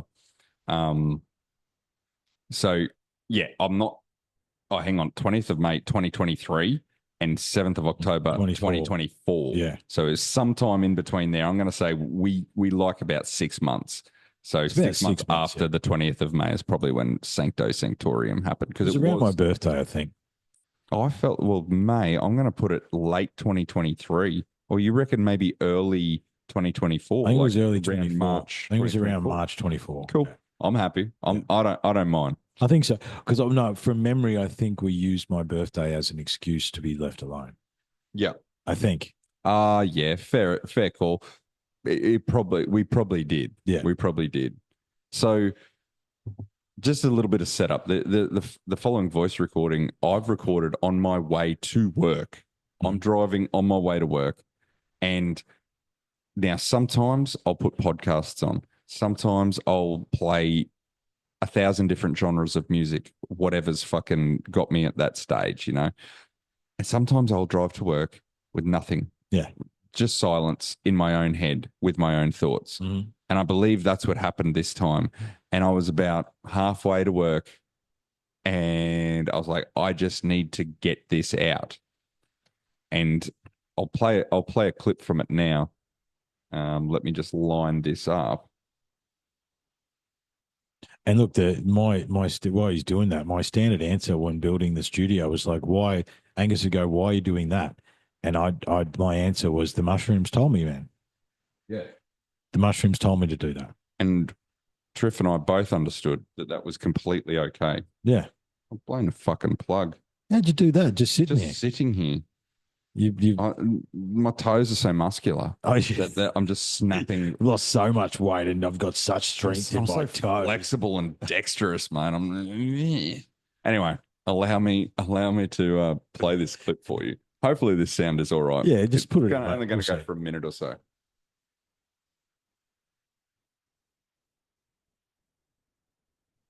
Oh, hang on. Ah, it's hooked up. Hang on. Oh, hang on. Technical Zero difficulties. mistakes. Zero mistakes. Oh, it's in your speakers. It's in my headphones. Let me turn these girls off. Power off. There we go. Let's try again. Zero mistakes. You're unlocking the code. Start it again. All right. 10th time's the charm. Here we go. Go. Am I at the right time? Yes, I am.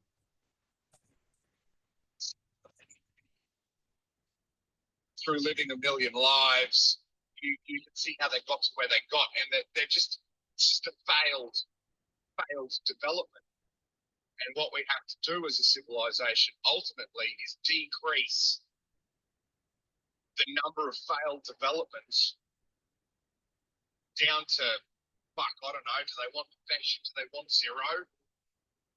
And then when we all reach enlightenment, the whole planet, whole civilization, we win and we're allowed to become properly spacefaring. Hang on. Some say there's been 5. Some say maybe there's just been 1. But for some reason, giant rocks seem to fall from the sky if we don't do what they say, or if we ignore them to a point where they just go, right, they lose all faith. They're like, nah, they're done. That civilization Reset time. That's its story. Just time out, throw rocks at the earth, they hit fucking ice caps, they cause giant fucking floods, whatever they need to do, it just wipes us out with as minimal evidence that they were involved at all. So let me just start. Obviously, I'm saying a lot of they. I've actually called this one the Watcher theory. So at the start of this, I set the scene a little bit, and I'm like, okay, let's just say that that the moon is a spaceship, and the Watchers live on the moon, and they are they're watching over us and sort of guiding us, shepherding us through our decisions and stuff like this, right? Do you know what do you know what we need to include in this thought process? Is remember we read EFS through all this as well, right? There was like that took nearly 18 months to 12, 18 months to do 25 episodes, 26 episodes, whatever it was. Yep. And I remember we'd take probably I don't know, it wasn't all of them, but 2 of those trips I think were during EFS. Yeah. We got to the end of EFS and our mind was kind of blown. Yeah. Right. Nibiru's on its way. That's, you know what I mean? Like I can sort of hear a lot of that. And I'd forgotten we'd had those conversations about a lot of that stuff as well. Like the existential. 100%. The existential stuff. That's exactly right. But I was very focused there on it was either you achieve this goal or there is consequences, right? Yeah. Because I'm linking in those parts of the story, right? The rocks falling from the sky. It's the ascension like question, is it? Are we ascending? Yeah. Exactly. Now I've got another short clip to play here. Yep. Which I can't. The funny part is that this is as much of a surprise for me.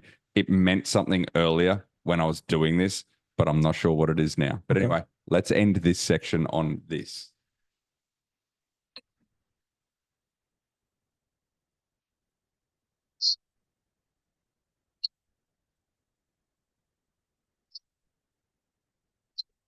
This morning when my antenna scraped the ether,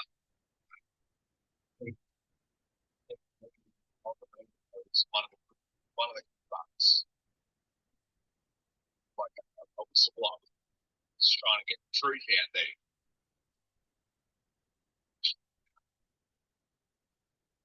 there. That's all I had. And no, so the important part of that part is I'm touching on the part where you're brushing the download. I'm brushing the ether. I'm talking about receiving it externally. And the funny part is I said one of the good bugs. So there was a rant that I went on. I'm like, maybe the part they don't want to fucking tell us is that they're fucking praying mantises because we're all freak out if they're insects. So I was on this whole rant about the fucking Watchers being insects, not reptilians. That's because there was a whole section about Starship Troopers and bugs throwing fucking rocks at Earth, right? So I went down that. So you remember that was all part of EFS as well. Like if you go down the Bruce Fenton line, that was part of that where he said that basically the space police came and said, we're going to throw 5 asteroids at the planet if you don't shut up. And then, there's evidence of that there was a multi-impact bombardment. You'd have to go back in the back episodes. But there's evidence of a multi-impact bombardment. I can't remember when, a million years ago or whatever it is. Exactly. And how 4 rocks from the sky hit at the same time on 4 separate places. Yeah. Without intention. And what I think with hindsight has happened, because as I go along and the downloads I receive, I think what has happened is I had to clear out what I thought I knew, what was stored in my RAM, and what was actually coming through in downloads. So there's an underlying message there about downloads from ether, about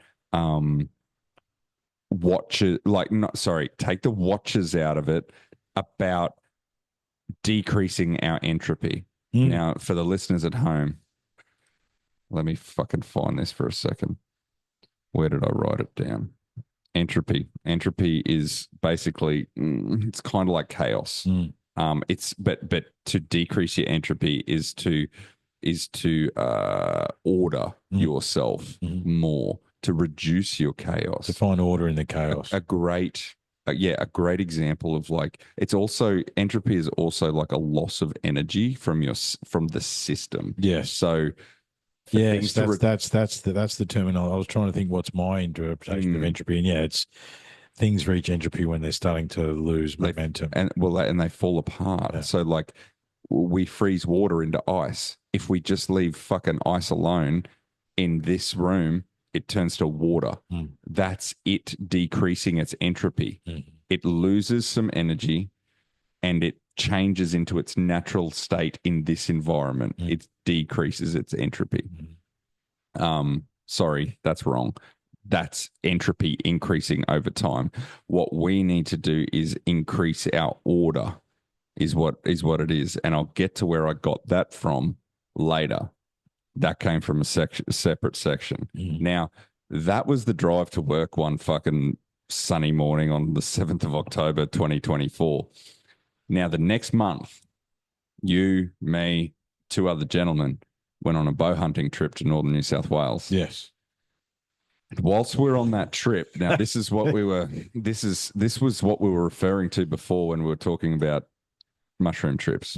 So they have their own plan, man. They have their own plan, and I believe there was a certain amount of us not respecting them because of the quantity that we had on that trip and the usages that we were using them for, that they said to me, and me alone, we will expose you to but a fraction of our power. And the following, I'll let Triff describe it. I'd like you to add your part of this. So we've now moved down the track. It's the 14th of November. We've been at this property called Jackal's Hide for 1 day now. It's the second day. We're setting out now. I'll set a little bit of scene. So we had a fair whack of shrooms, and like I said before, they are quite stimulating as a stimulant, and that's a few species of mushrooms, whether they're psychedelic or not, across the board.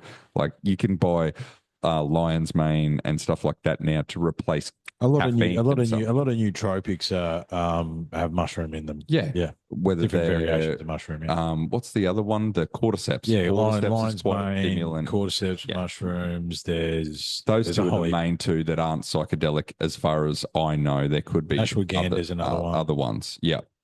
Well, no, ashwagandha is a root. Sorry. Yeah, I was going to say, is that a shroom? No. Anyway, moving on. They're quite a stimulant. So we're out doing quite physical activities, hiking with bows, as one of the blokes put it. So I've gone, well, you know what would be good? Visual acuity, tick. Extra fucking energy and stamina, tick. Less pain, tick. Less pain, tick. Just being comfortable in your skin, carrying gear and shit, tick. Okay. Hey, guys. Does anyone want to take some fucking shrooms? We won't take too much. We won't go crazy. I'm thinking about 1.5 grams. Yeah. And everyone was like, yeah, I'm happy with that Yeah, that that's amount fine. because the guys that were there, they'd all taken shrooms. Not with us because we'd taken them together a lot, but like the same batches of shrooms, if you know what I mean. They'd been communally given out, apparently.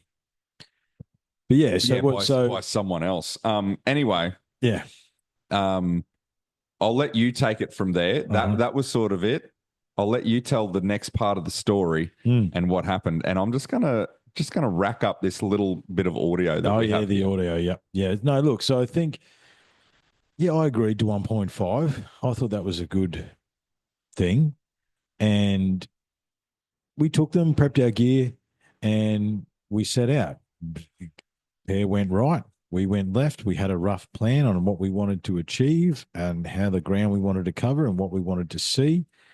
And we started walking, and we got to the first, because we've been to Jackals 3 times now, and the first time we ended up at the water hole, and that's sort of where we camped. And I was, again, the from my perspective, the shrooms at Jackals were fascinating because for the amount that I took, I didn't have a breakthrough experience, or did I? Right. And see, I've reflected since then, and I very much did have a breakthrough experience, but it was not the in your face experience, right? Not the one that I had in front of you. No, mate. Well, basically, we got to the water hole. Well, and tell the story how it happened. We split up. You went one end of the water hole, and I came around the bend of the creek from the other way. And when we met in the middle, I was in a bit of a state. Yeah, and I was like, you were. I was like, "Are you okay, man?" And you're like, "No, I'm not really okay." I'm like, "Okay, dude, let's go." And we'll just go and sit over there, roll a smoke. We'll just have it. Just let's chill for a minute. We'll go and sit by the water hole. Yeah.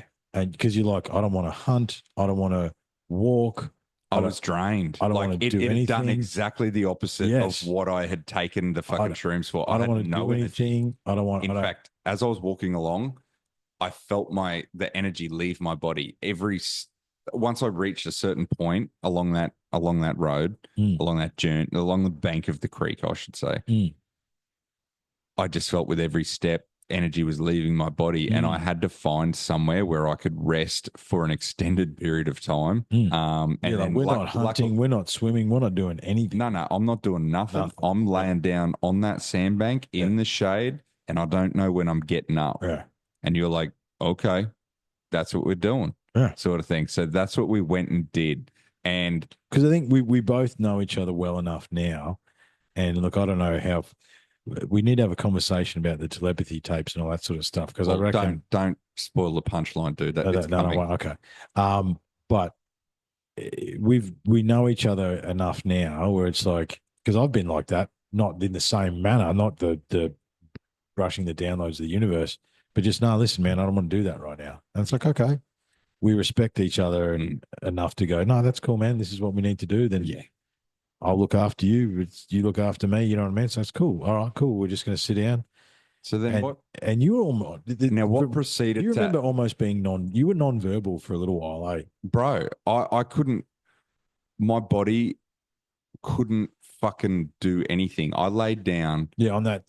And even if I wanted to talk, I couldn't talk. Yeah. I was white knuckling fucking life. Yeah. Consciousness. Yeah. I don't know if it was my mind, my body, or my consciousness that was fucking having that time. But I'll tell you what, all three were fucking having a hard time. Yeah, because you were non-verbal, man. Like I was trying to roll your smokes and like, do you need a drink, or because you didn't look well. Yeah. You did. It's like, and like, as I say, an hour before, we're like, yeah, let's go. Everyone gets a go. Let's go. The intention. Yeah. The intention that we set and the reasons why we ate. We had the military radios working, and we were on. Yeah. We were on. That's what we were doing. Exactly. And I remember being like, I'm sorry, man, but And I was like, you can go if you want, but I can't literally go anywhere. I need to fucking hunker down for a moment. And I didn't know at that stage what was coming. I just knew, I felt the energy leave my body, and I couldn't move. Now, I've never asked you this. How long were we fucking? How long was I fucking laying on that sandbank for next to that creek? Look, again, because of while you were just talking, I was thinking I had a very observational experience at Jackals, Mm-hmm. but like overall observational. Yep. Right. See, if I'm thinking about watching you, Mm-hmm. I'm actually thinking about watching me and you. Mm-hmm. Like my visual is I'm seeing both of us in there. And I don't really know. Yeah. Because I think you went nonverbal, and I think I tuned in to the nature, and I just remember being lost and in that view, watching it go down it's a beautiful view, the thing. And we sat there for the problem is It could have been an hour, it could have been 2 10 hours. minutes, could have been an hour, could have been 10 minutes, could Yeah. have been 5. I don't know how long it went for. Yeah. But all of a sudden you just sat up. And I'm like, are you okay? Because I was starting to get concerned because we're a fair way from anywhere else. You know what I mean? Like, it's not like if you've had something's gone wrong, you need medical attention. We might need to move now. Yeah. What are we actually? We're a fair way from anywhere. Yeah. It's hours to get anywhere to where we need to get to go anywhere. Yeah, exactly. And it's like, I'm like, okay, you were breathing. I'm like, 'cause I was watching. I'm like, yeah, you're still breathing. Okay.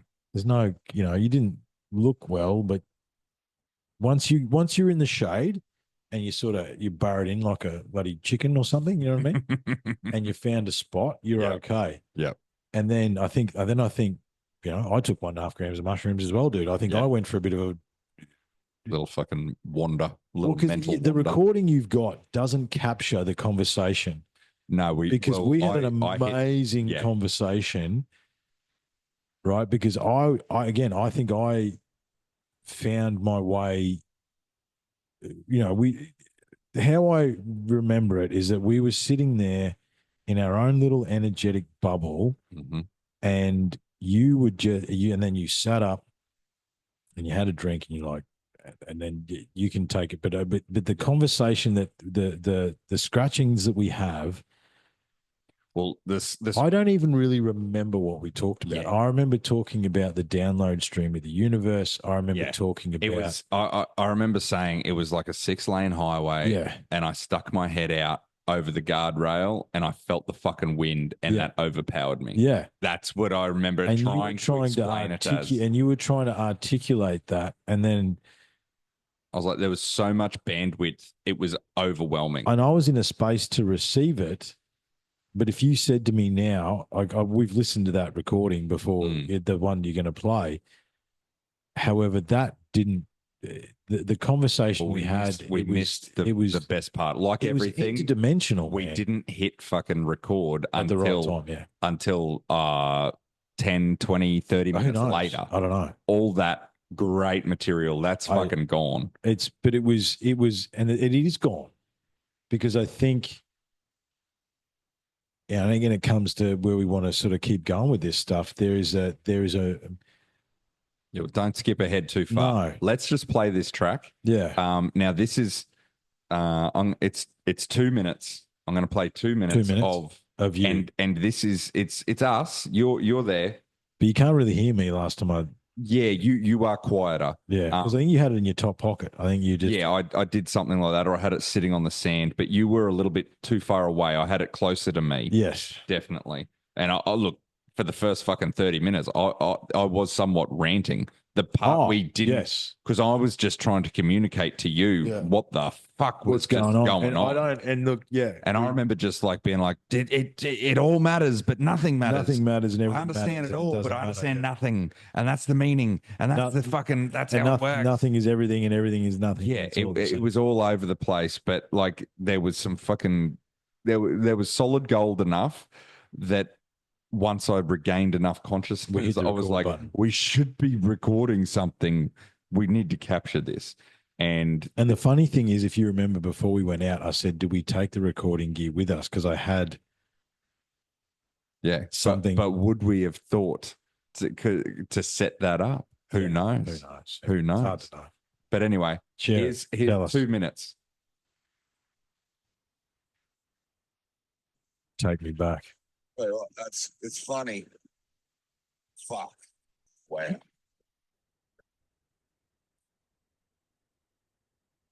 Listen to those birds. That last fucking bit, man, I really stepped out of the fucking matrix and was fucking observing. Deep in fucking existential fucking crisis. Not crisis. Existential discovery. You know what I realized without reading in a dictionary, not the dictionary definition, but what I just experienced was the definition of profound. Yeah. The true meaning of profound, I just experienced that. That's the only English word that describes it. Cool. And the thing is, I know that the state that I'm in right now is a lesser state than where I was. When I was going there,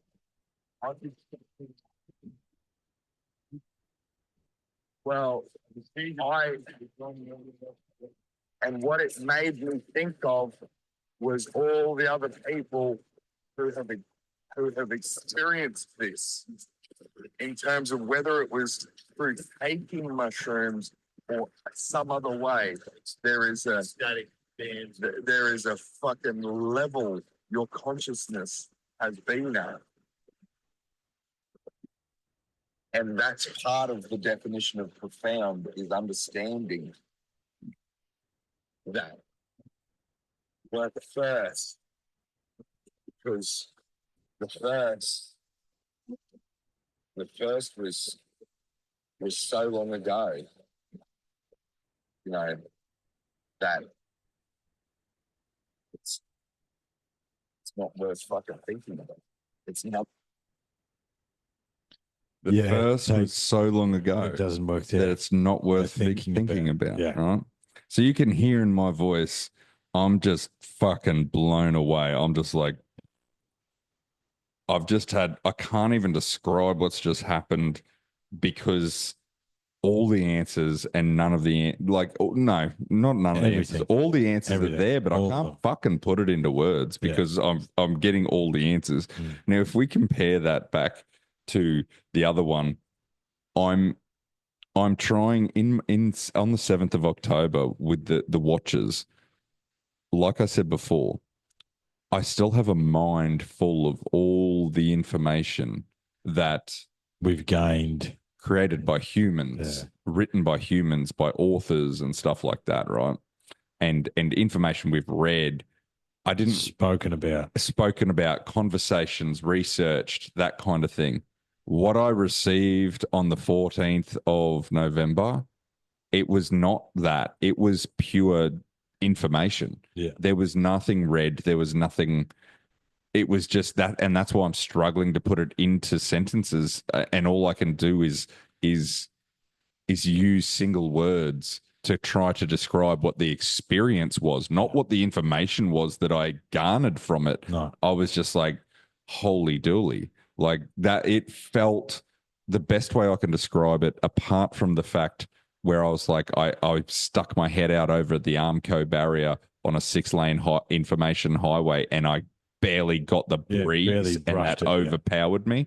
The other best way I can describe part of the sensation was just constant acceleration. That's all it felt like. I was laying still on the ground, and it felt like I was constantly accelerating. G-forces, G-forces, fucking, but acceleration G-forces, not the crushing ones that we get in G-turns. Yeah, not that. Just the acceleration. This felt like I was just warp speeding, accelerating across through space and time. that's the best way as I can describe what my body was feeling. Now, as cool of an experience as that might seem like, it's not the end of it. That's not where it fucking stopped, but that's where my mushroom journey stopped, and has stopped for now. And Triff will attest to this. Many, many times we've spoke about psilocybin since that day. Well, no, sorry, I did take more mushrooms while we were still on that trip. I didn't have another experience like that, and I did take quite a lot more mushrooms in a single go. What? Yeah, but that night, Mm-hmm. I. But see, if you remember that night, we were on a bit of a mission that night. Remember, we went and looking for frogs, and we caught a cod. You know what I mean? There was a bit of it. We caught that little Murray cod that night. Did we? Yeah, that was that night. We had all those shrooms on board. Well, and that's what I was going to say from my experience. Nature delivered us an amazing experience that night. It just turned into more recreational. Yeah. It went back to the old fun days, you know, like a little bit like feel good, a little bit like Sancto Sanctorium. Yeah. A little bit more like those days is what those trips is what the rest of that trip felt like. I didn't have any more of those like that. And that's why I brought up how little it was early on in the trip. Yes. So it's not biomagnification. No. It's not like, it was one of the first times I took fucking shrooms on that trip. Yeah. As in that 1.5 grams. That might have been the very first 1.5 grams of shrooms that I took. I think it was actually. It possibly was. Yeah. So there was that.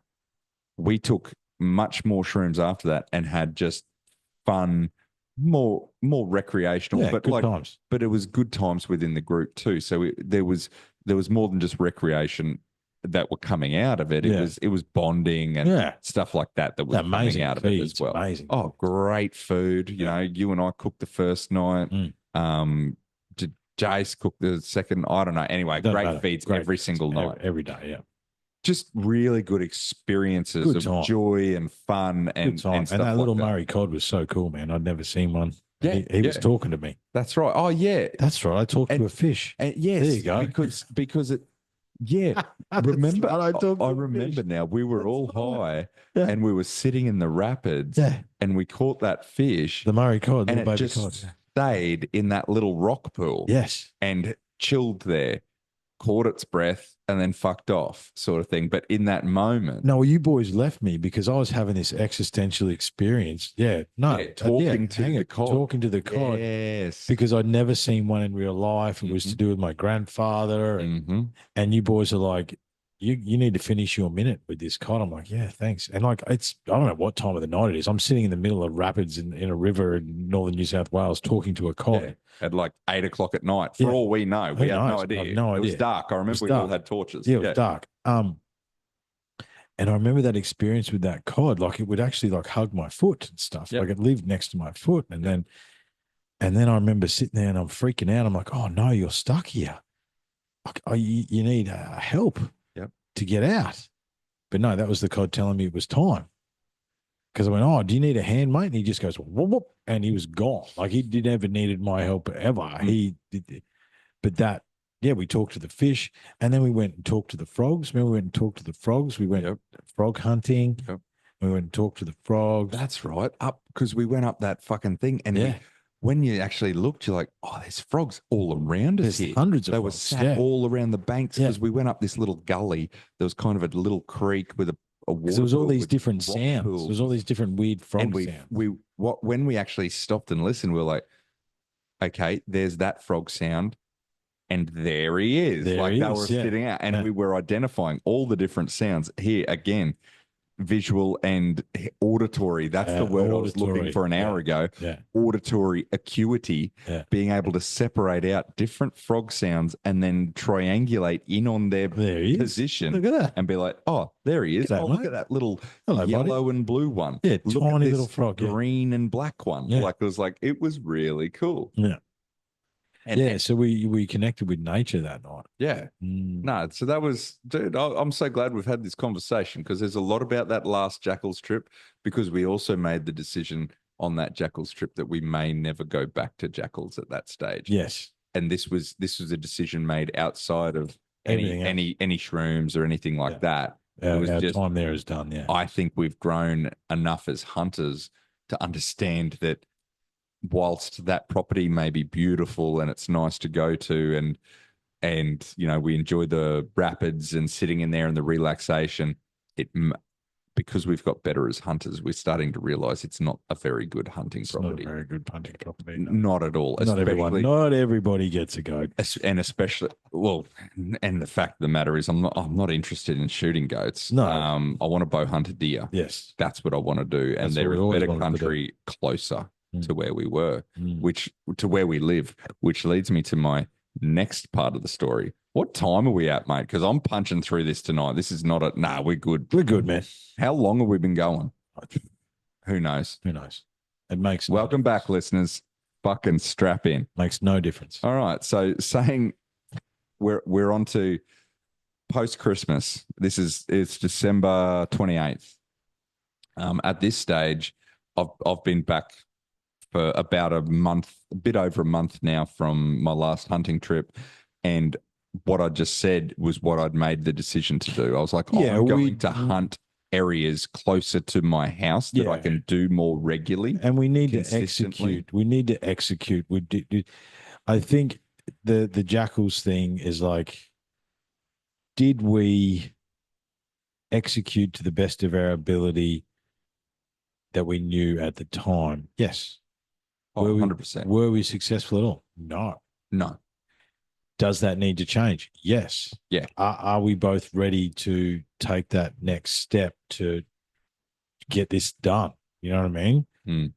It's not playtime anymore. Mm. And we both sort of, we had many discussions about the fact that Jackals was not that.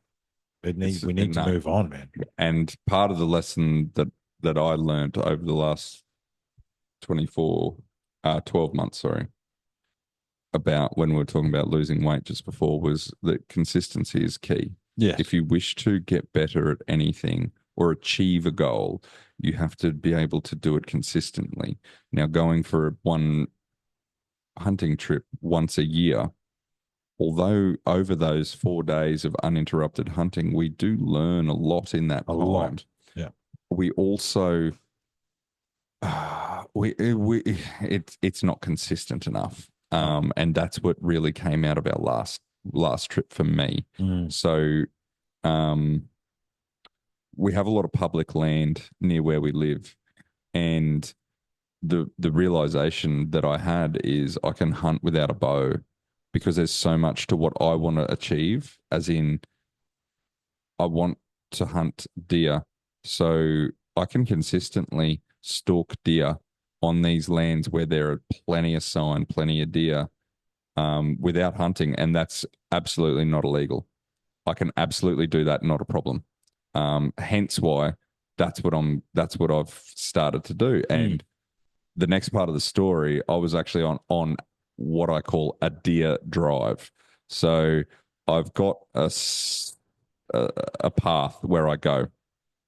And one morning I had taken, this is over the Christmas break, and I had some time off. So I'd actually gone out. I'd taken the kids quite a few times, but this morning I went out by myself. Now I'm out by myself. I'm driving to do the deer drive. It takes about an hour in total. And partway through the deer drive, I may be smoking a joint. Okay. It's 3:30 in the morning. It's medicinal. It's medicinal. Exactly.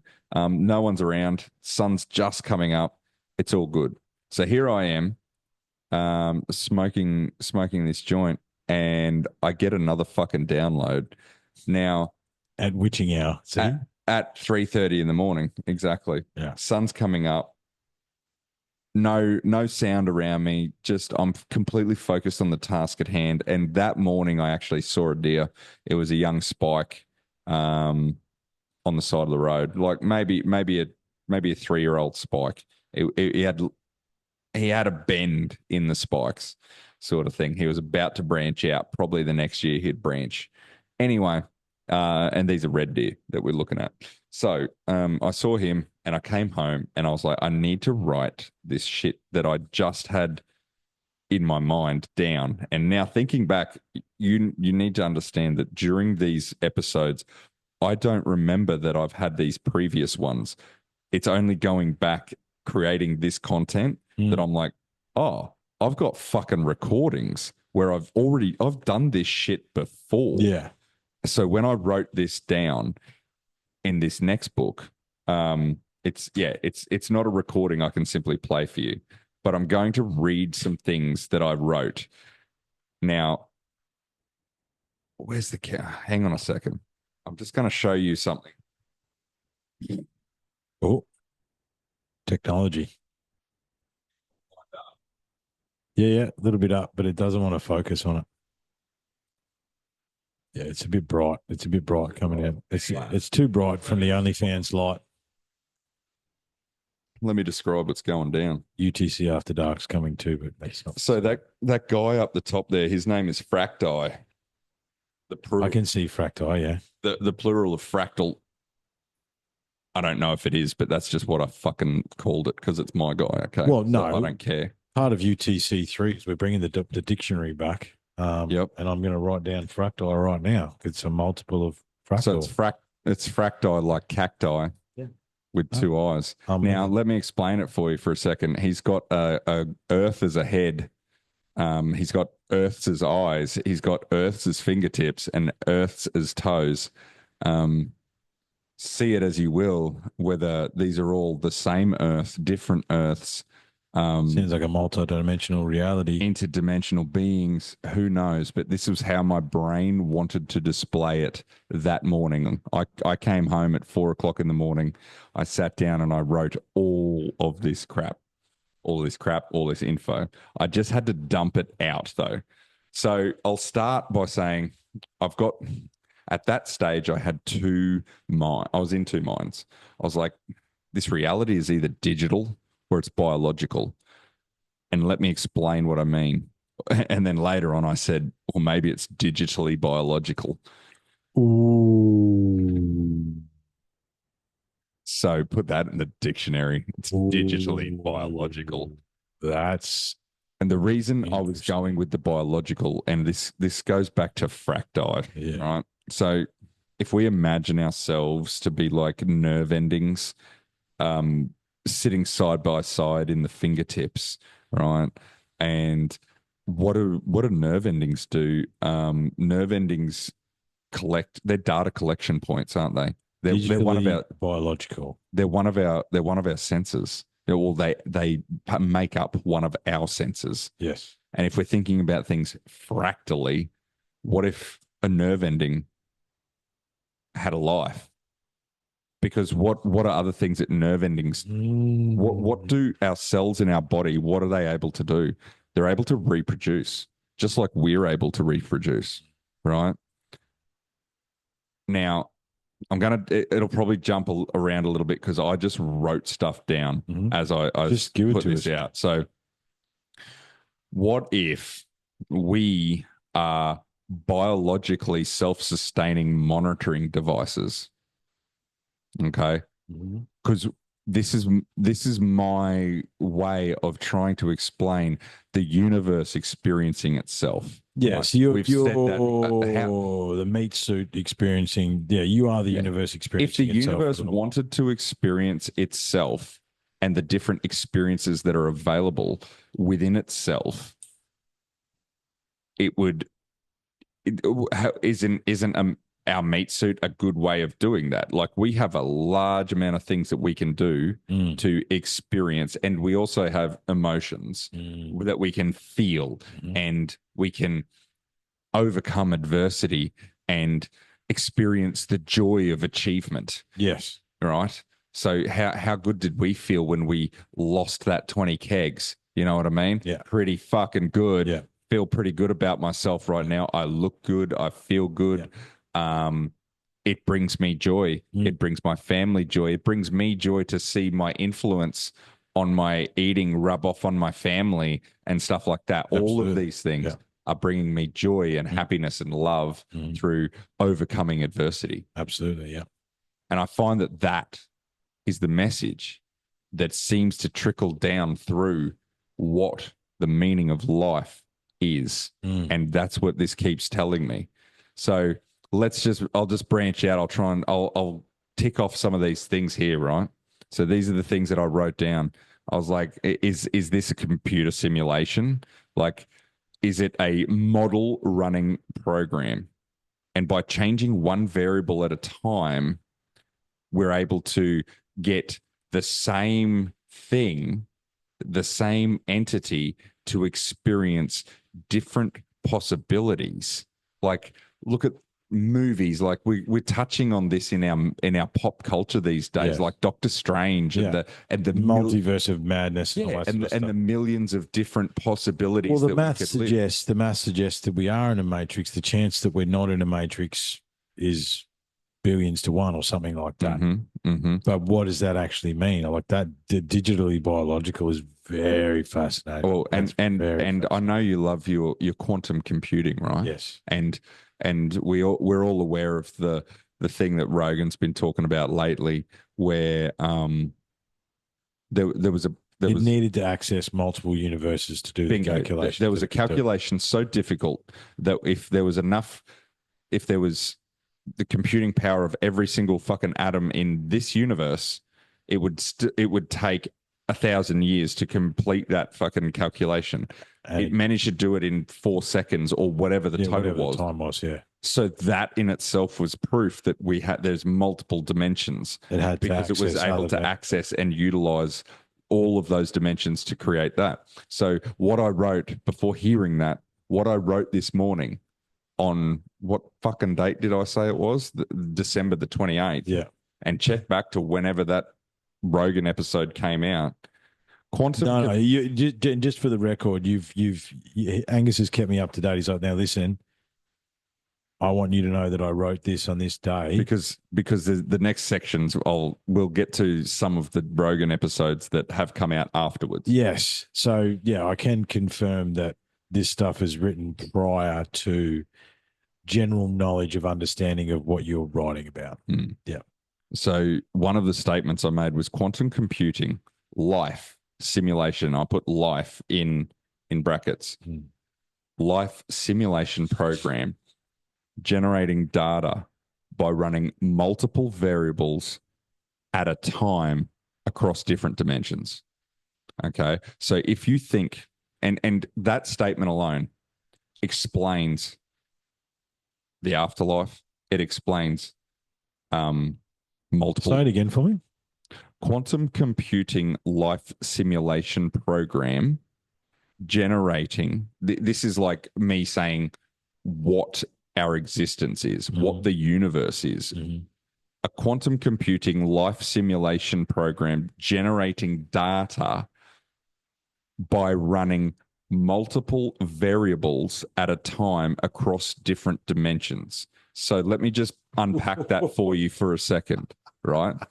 Let me just unpack that. So, yes. So,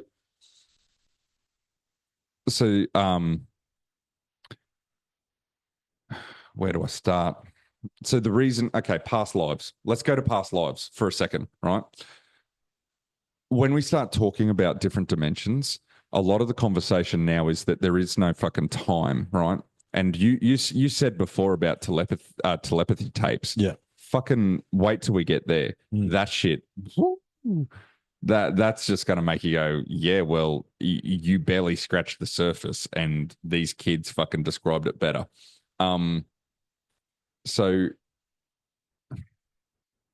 past lives, if you talk to the non-verbal kids in the telepathy tapes, which that's a bit of an oxymoron, but they communicate via different means. There are members of that community that will tell you that time is all happening at the same time. It's all relative, yeah. And well, it's not relative. Our past lives are happening at the exact same time as this life. So that's when I hear stuff like that, and I've written this shit in December, I'm like, hang on a minute. So if I'm the source, because let's just fucking pull everything out. There's also the JRE episode 2259, which is Thomas Campbell. Yes. And didn't I write the date of that? Yeah, that came out on the 17th of January. Yeah. He's the author of My Big Toe, and he's been studying this kind of shit, like Consciousness. Astral travel, remote viewing, Yeah.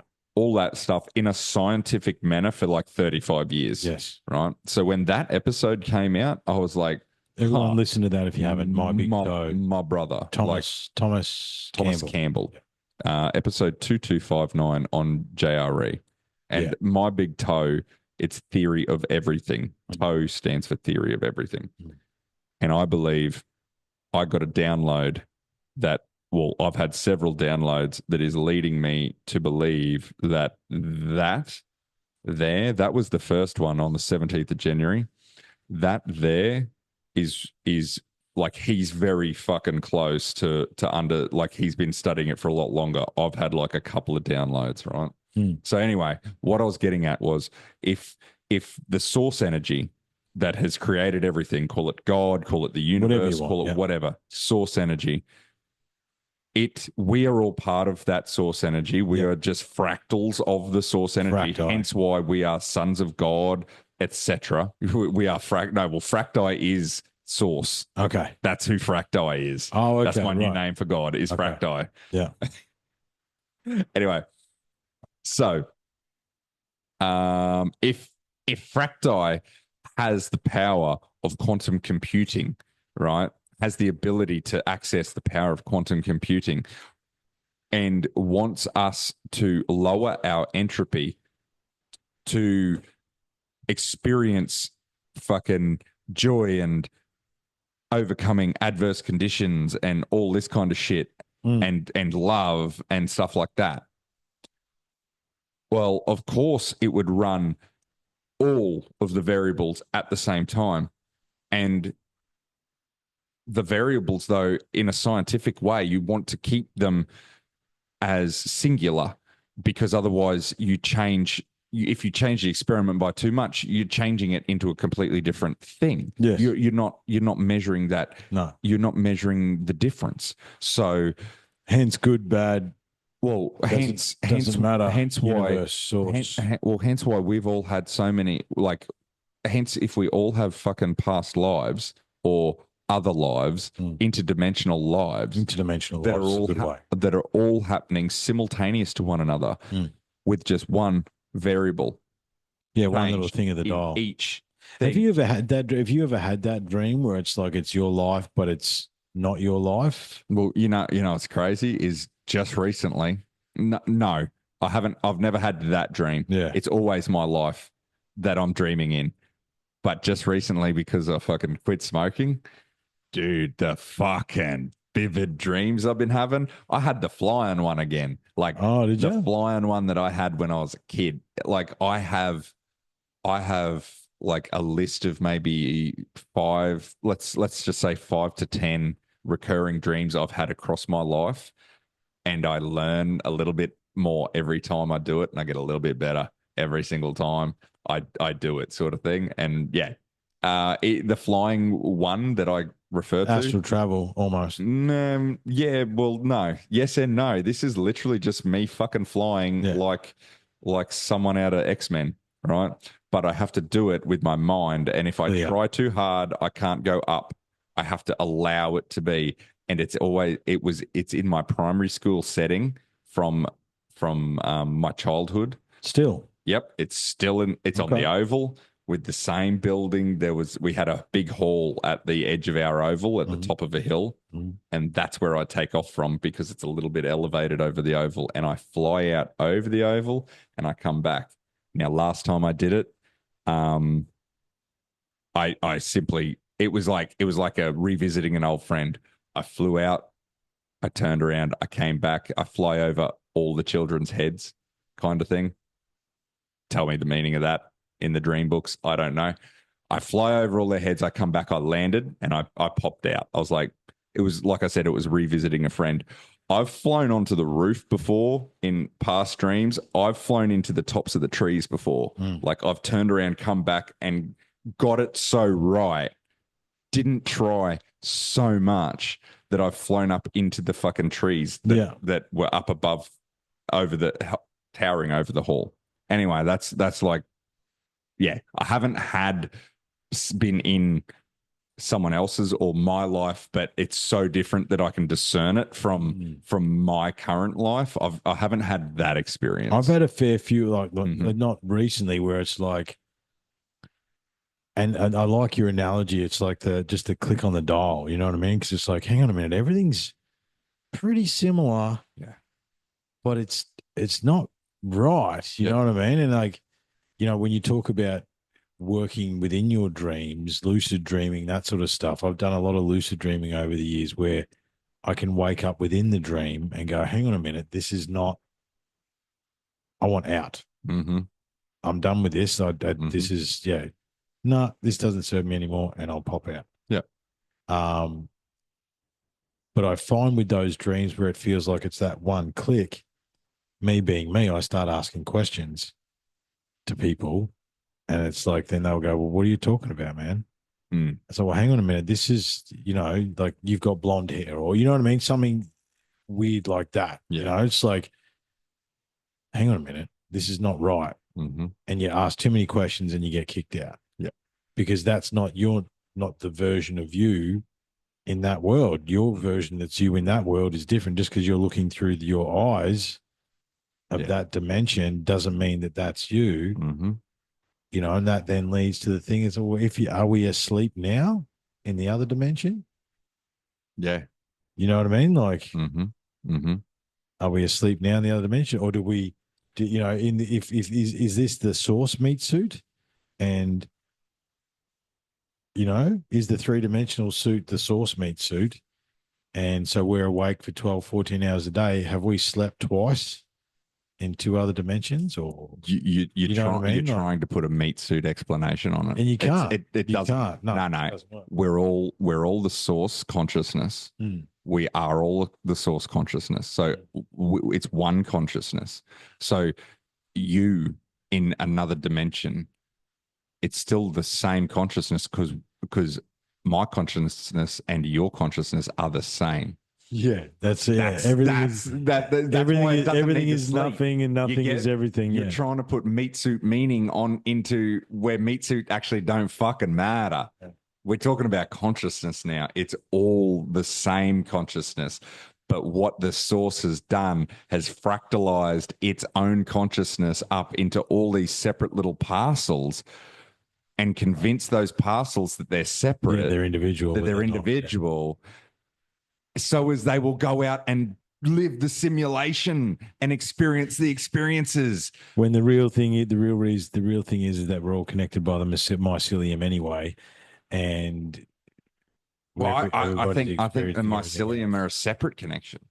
If the mycelium exist, they're more of a bodily, physical connection in this world. And do mycelium exist in another dimension? Maybe not. They might only exist in this dimension. But the one thing that definitely connects us all is consciousness. Consciousness is not local. Source, and it's not local. It is external.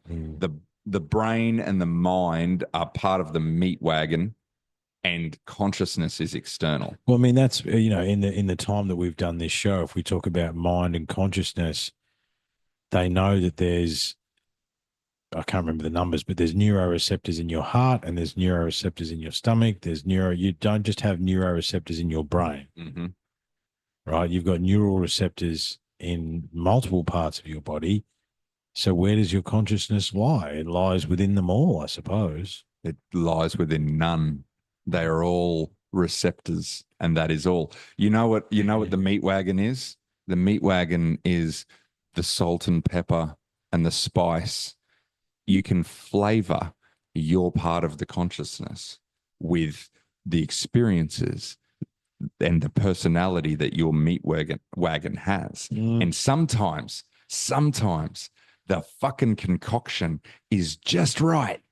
And that part of the consciousness becomes Christ-like becomes Buddha-like, becomes fucking something like that. You know, it's so spiritual. It's such a leader. It's so profound. But is that an aspiration? Because I would argue that there's been moments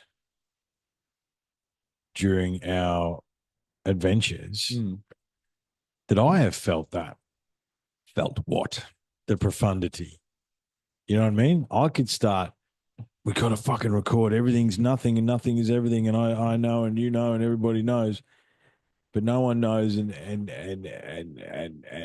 you keep going, right? Yeah. But what part are you talking about? The Christ-like, the Buddha-like? Christ-like, well, they're all the same anyway, right? I mean, this is No, we they're talk not. about unlocking the code. Yeah. It's the same story over and over and Yes, over and yes, over the and story over. is the same, but what it is the recipe. Listen to my words. The meat suit only flavors that part of the consciousness. And when you get the recipe just right, it's profound and it creates a fucking chink in time. Now, here's one that you'll like. Let's leave that alone for a moment. It's too heady. It's too much. So, you know how we said before about movies like echoing this kind of shit, Yes. right? Okay. There's a good one when what really struck me after this was like Groundhog Day, right? Everyone knows Groundhog Day and the fact that you do it over and over and over again until you correct all the little issues, right? Well, imagine if ancient civilizations realized that that's what was fucking happening, right?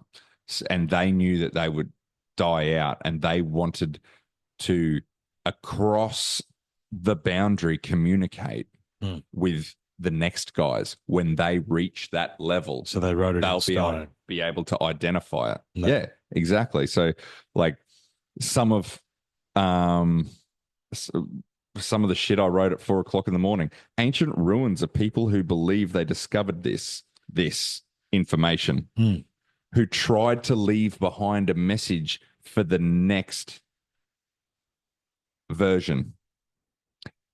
Corrupted files able to withstand erasure when the system gets formatted and rebooted. You get me?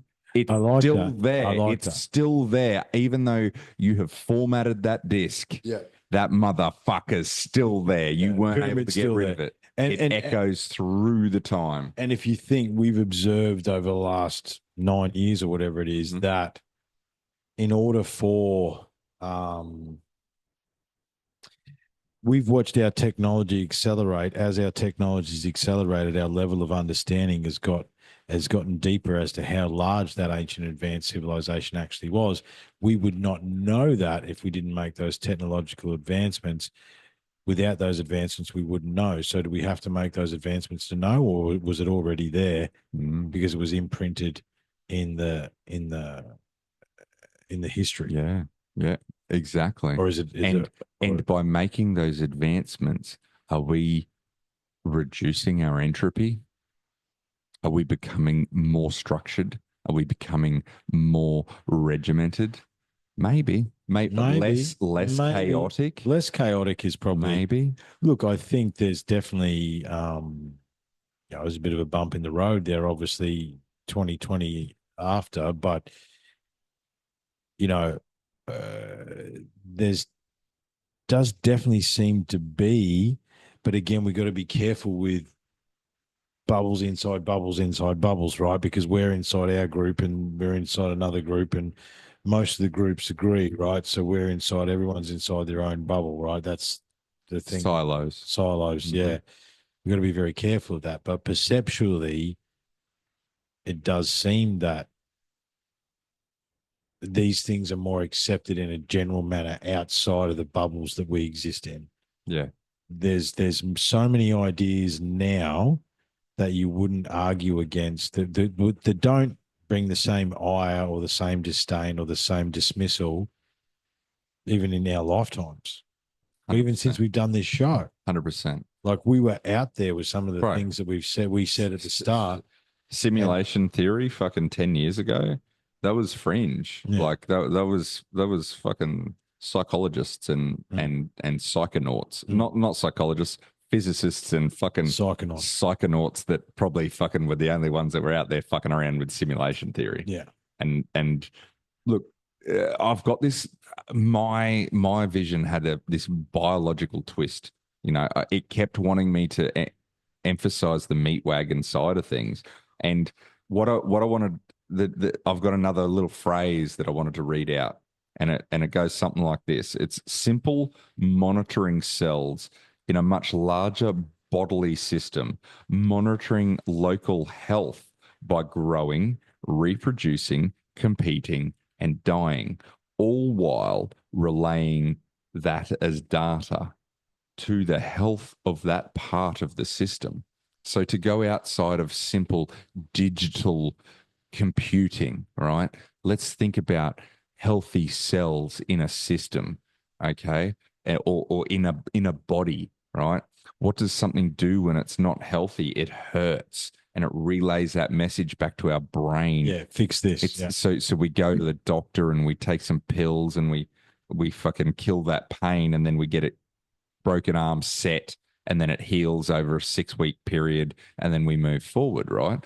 So I feel like there was a message there that I wanted to get across that was slightly different to the other stuff I'd heard afterwards, and that was more so around the fact that our ability to live our life, create families, reproduce ourselves also denotes the health of our system. Like, it explains and feeds back to source the health of our system, our local system. And one thought I had, which I don't have an answer to, is the fact that if for as long as I know, for as long as I can think back, we've been having like a couple of people have been having 3, 4, 5 kids. That to me tells me that the system is healthy and thriving, because 2 cells, 2 data collection points are creating 5 data collection points as a number. Let's just say 5. Let's say 4, because then it's double, right? So it's growing exponentially, because you're going from 2 to 4. Then those 4 are going to find another 4. So now you've got 8 data collection points, and each one of those are going to create 4. So now you've got 4 8s of 32 data collection points, and that's growing exponentially. Now, what has happened in recent times? Those 2 cells have started having 2 children.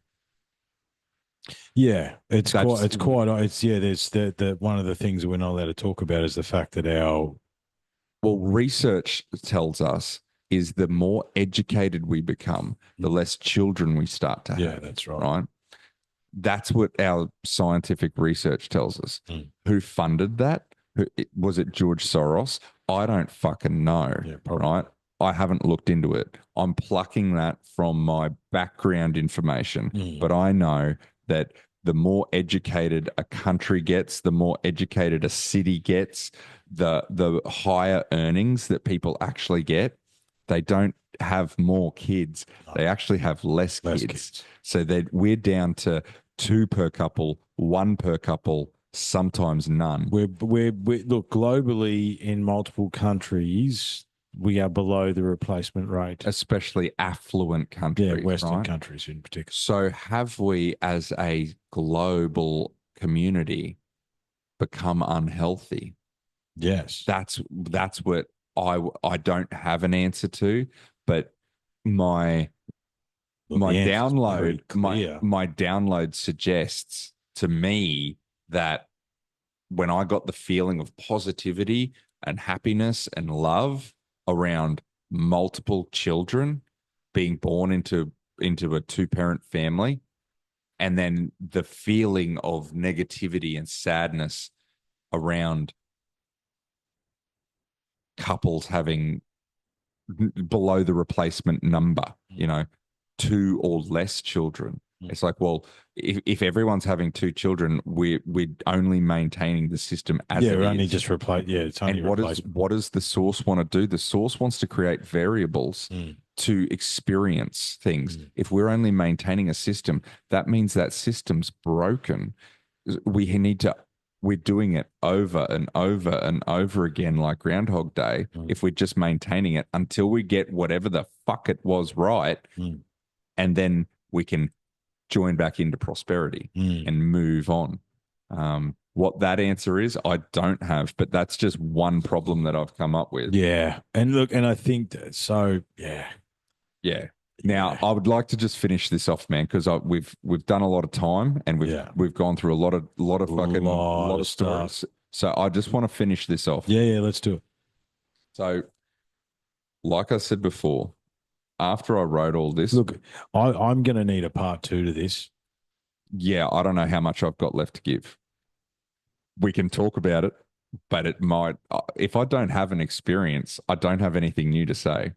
No, it's just the ideas. I want to flesh these 100%. ideas out a little bit more. Yeah, absolutely. Because we're deep. I don't know how many hours we're in, but we're in. Look, cut this one up if you have to. But let me just finish this. I told you I had to do it my way. No, it has to be my way, and then I can let it be. Yep. So, Thomas Campbell, My Big Toe. He's done 35 years of research. I listened to that episode and I resonated with absolutely majority. I'm not going to say absolutely everything, but majority. Some of his his stuff is a little, yeah. But you shouldn't resonate. The system's not going to allow you to resonate with everything anyway. No, that's right. But what it was to me, it was my first one. And the thing is, man, the system is drip feeding me. It's giving me these reassurances, right? So I haven't had another download since December the 28th. But what it has given me is what already exists in the physical realm, to be like, there's others out there that are just like you. There's got to be integration. And there's others that have this more, that have been looking into it for years, experts, or not experts, there are none. But expert doesn't exist. Yeah. More experienced, let's put it that way. So Thomas Campbell, JRE 2259, My Big Toe, or My Big Theory of Everything. Like I said, he's been doing 35 years.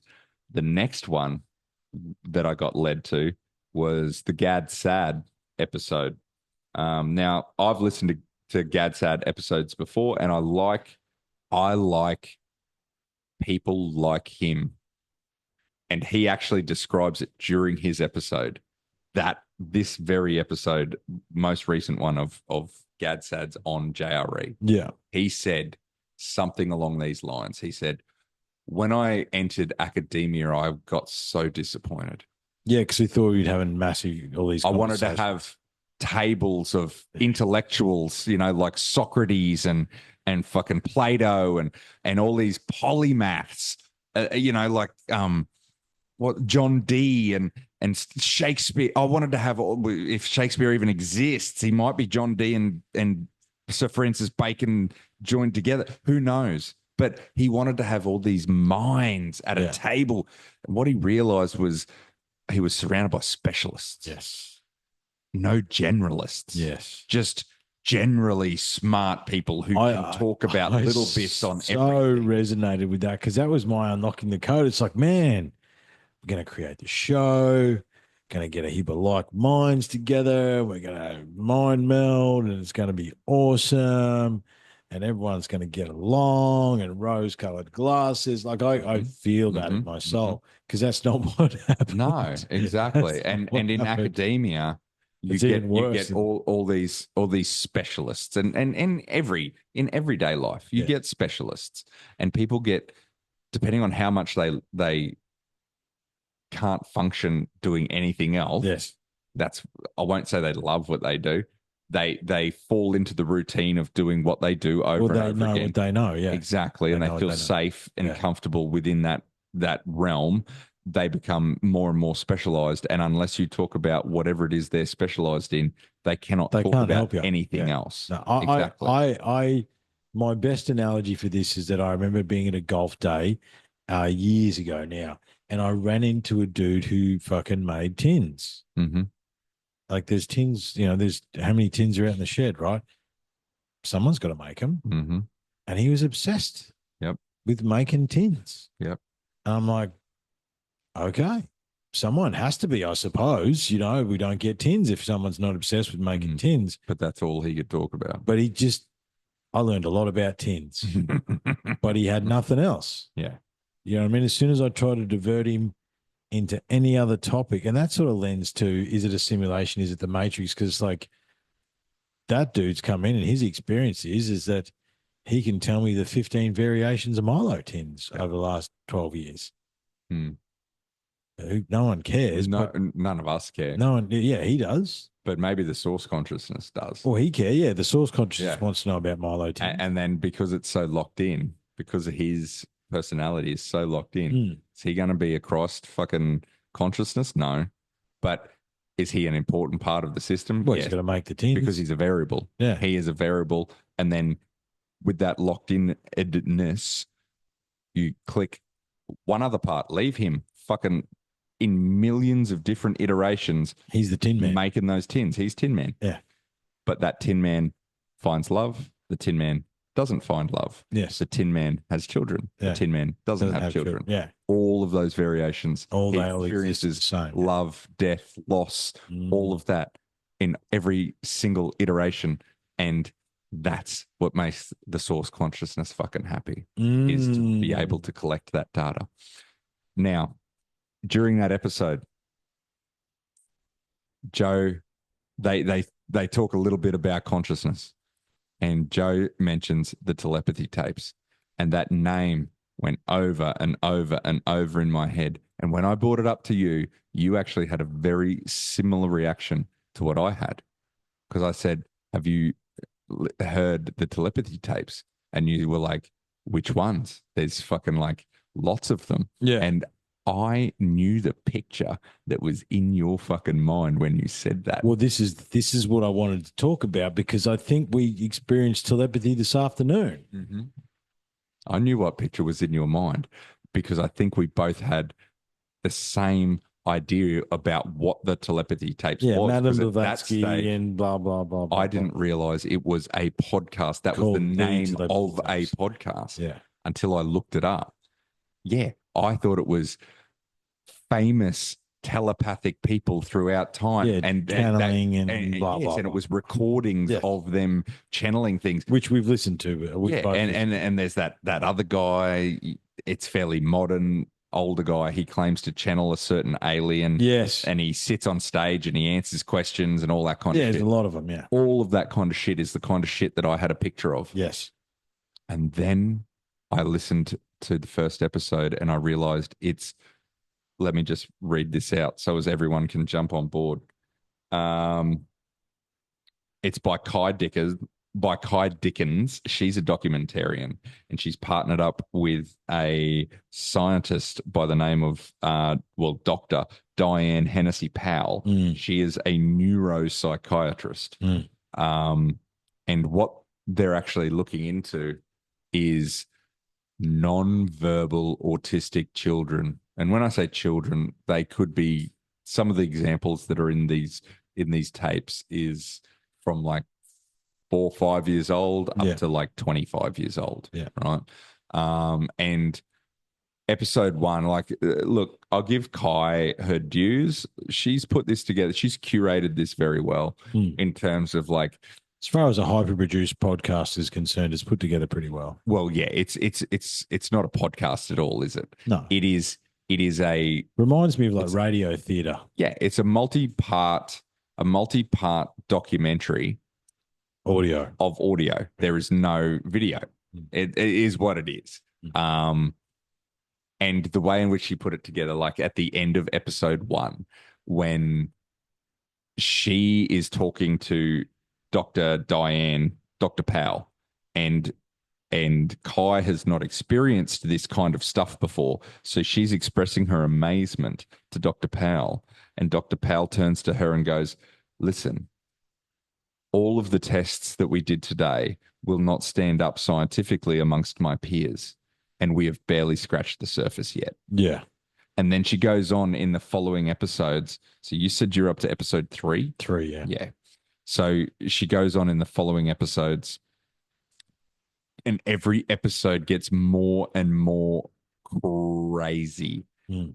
and more spiritual Mm. and more closer to source, Mm. to the point where these kids are communicating in their own world without, not to just their carer, they're communicating to each other Mm. on this place called the Hill.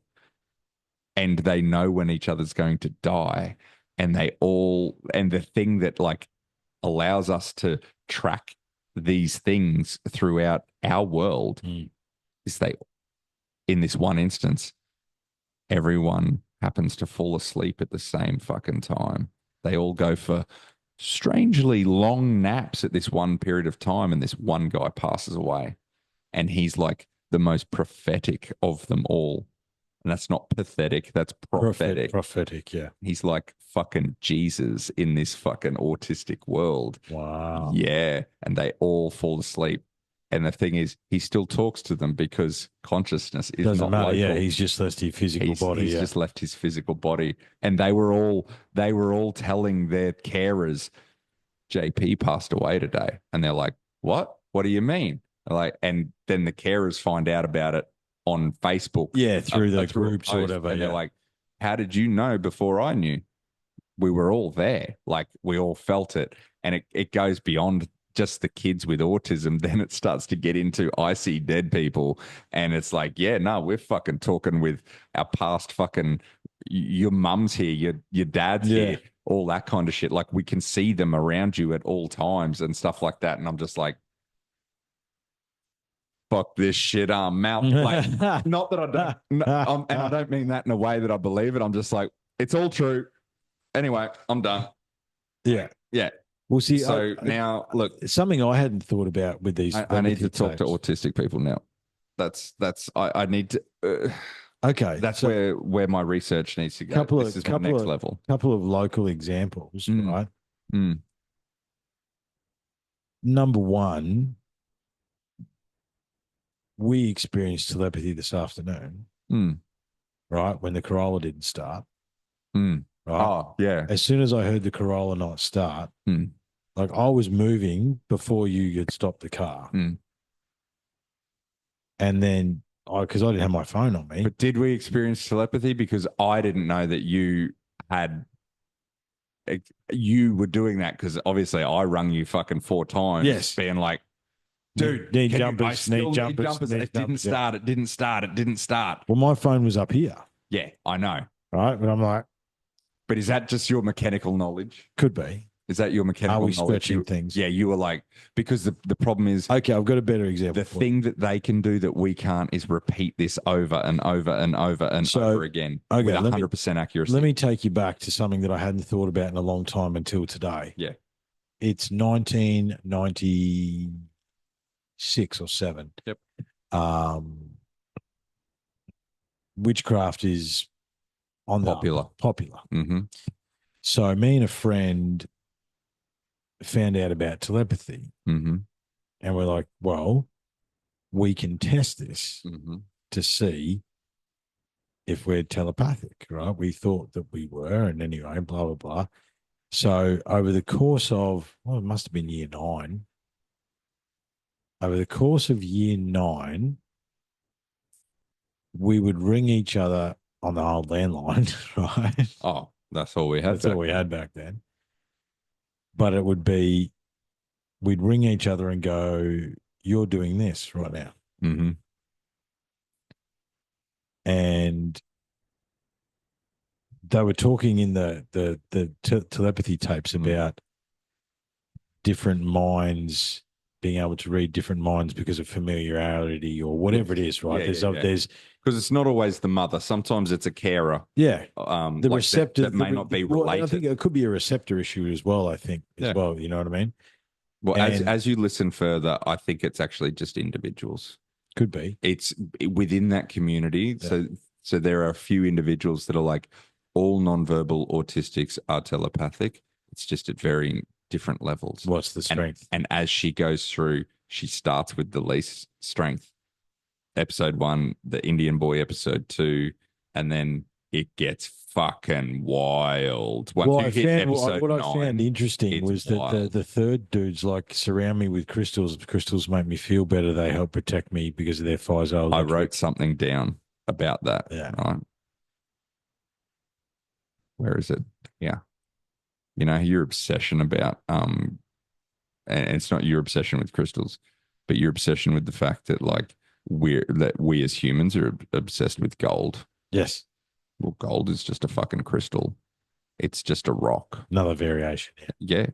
Yeah, look, the thing is, what if gold, you know what that boy was saying about the crystals, and this is a good rock. Mm. You know, it gives me good energy. Mm. What if gold is just the best energy of them all? And we make, hang on a minute, these fucking autistic kids are telepathic, and they're claiming that like our brains are like antennas. What if we build happy rock fucking antennas and put them on our heads of our leaders like crowns? Mm. What does that mean? Yeah. See, look, It's big, isn't it? oh man, I've got 10,000 things to say, and I want to stay in a space. I'm very conscious of space and the space you're creating Mm-hmm. because I've got so many things to say Mm-hmm. that not going to be wouldn't be negative, but it's like No, it's you want just, to argue against some points. I just And want to I, question I some invite stuff. you I invite you to argue against them. I need time to think about it though. And that's where I'm happy for you to Yeah. take notes, things you want to think about, and then you want to move on.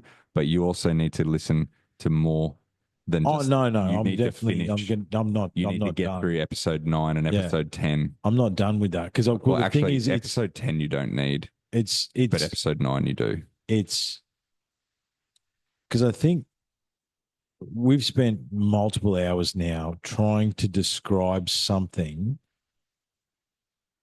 that we have both felt, heard, seen, experienced, but can't quite describe. And it is it comes back to the Tesla quote, as soon as we start focusing on the things we can't see, we'll make more advance in a decade than we have in the last 500 years. Carl Sagan said the fact that science and spirituality are deemed separate does a disservice to them both. We're brushing upon something, right? Whether it's a morphic resonance or whether it's telepathy or whether it's a vibration, whether it's energy, whether it's all that stuff. There's something, it makes me think about, were we downgraded in the past? You know what I mean? Are we trying to get something back? It's quite fascinating. The thing that kept popping out of my journal was what is magic? What is the true language of magic, right? There's all these ideas I've got in here that I've written pages on that it's like, is magic quantum mechanics? Well, it sort of is, right? I mean, dude, when I was younger, man, I used to see shit like into my teenage years, I'd see things, right? I truth be known, I'm pretty sure there was something hanging around in here yesterday that threw the lotus off the wall. The lotus is now broken and it's on the ground, right? But I've created a piezoelectric grid of this room, right? Did something get caught in here? And because I talked to it, because I was in here and that lotus has been up there for ages, and it flicked itself off the wall and it broke on the floor. And I'm like, there's no need for that. There's no need for that. Don't do that to this stuff in this room. This is not your room. This is my room. Yeah. And you're not allowed to do that. Now I'm talking to the broom like a crazy person. Broom feels a lot better though. Yeah. Whatever was in here is no longer in here. And if it does come back, it has another understanding. Now, I don't know how to explain to you apart from to tell you that's what happened. Yeah. I was up here messing around. The lotus fell off the wall. There was no reason for it to fall off the wall. It had been on there for 5 days. I walked in here. My spidey senses said to me, there's something in here. It felt elemental. I don't know how to tell you why that felt elemental, but that's what it felt like. I'm like, hey, man, You can't do that in here. Mm. That's not what we're doing here. You don't flick stuff off the wall. This is a cool space. There's nothing wrong with the Lotus. Now it's broken. I've got to replace it. That's not cool. Mm. And I almost got it's time. I said, it's time for you to go. There you go. Consciousness, dude. And yeah, and that's what exactly. Is that a consciousness from another dimension that lives in this room? You know what I mean? Like, Well, it's the crossing over of the veil. Yeah. I honestly believe now that like aliens are just interdimensional expressions of source of the same consciousness. Yeah, exactly. In either a different body or different people see them in a certain way. Like you will see aliens if we have a different upbringing, for lack of a better word, you will perceive them in a way that I won't. Yeah, it could be angels, could be demons, could be aliens, Bingo. Could be blah blah. Exactly. Yeah. That's exactly what I'm talking about. Yeah. Yeah. Or it could be if you imagine the simulation to be like a video game, right? And fucking you get a bunch of fucking 13-year-olds in the COD lobby. You know what I mean? And they're teabagging each other and, you know, that kind of shit. Like after they shoot each other, they teabagging each other. Like what's to say that there's not fucking little rogue consciousnesses out there, man? You know, just fucking what are those people? They doing some fucking rogue shit. Yeah. But that, you know how you know what I had the thought of the other day? I was like, Marty didn't get to the punchline fast enough. That's what I thought. I was like, Marty Garza was leading up to this and he didn't get to the fucking punchline fast enough. And now these other episodes have come out and all the information's out there. And Marty was getting to the fact that aliens are consciousness. Yeah. And he never quite got there. So I hope the fucking story keeps going. I hope it's not over. I hope he keeps, you know what I mean? But I think a little bit of fucking Marty's heart broke.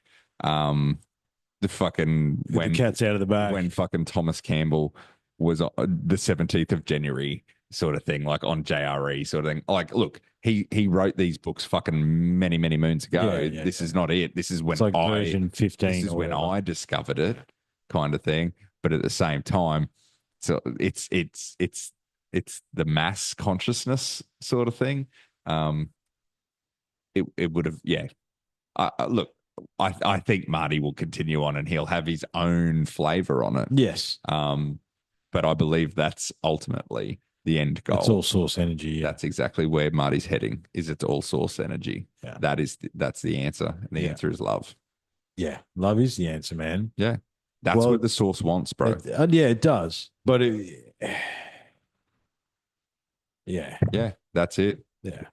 That's all there is. Collect your data. Question me. Yeah. I may or may not be able to answer you. I don't think we're gonna have answers. Yeah, exactly. I don't think we're gonna have answers. However, I didn't want to interrupt you. Yeah, on your path. And I think you'll be disappointed by how simple my answers will be. Like in terms of like, if we have another one, I think you'll be disappointed.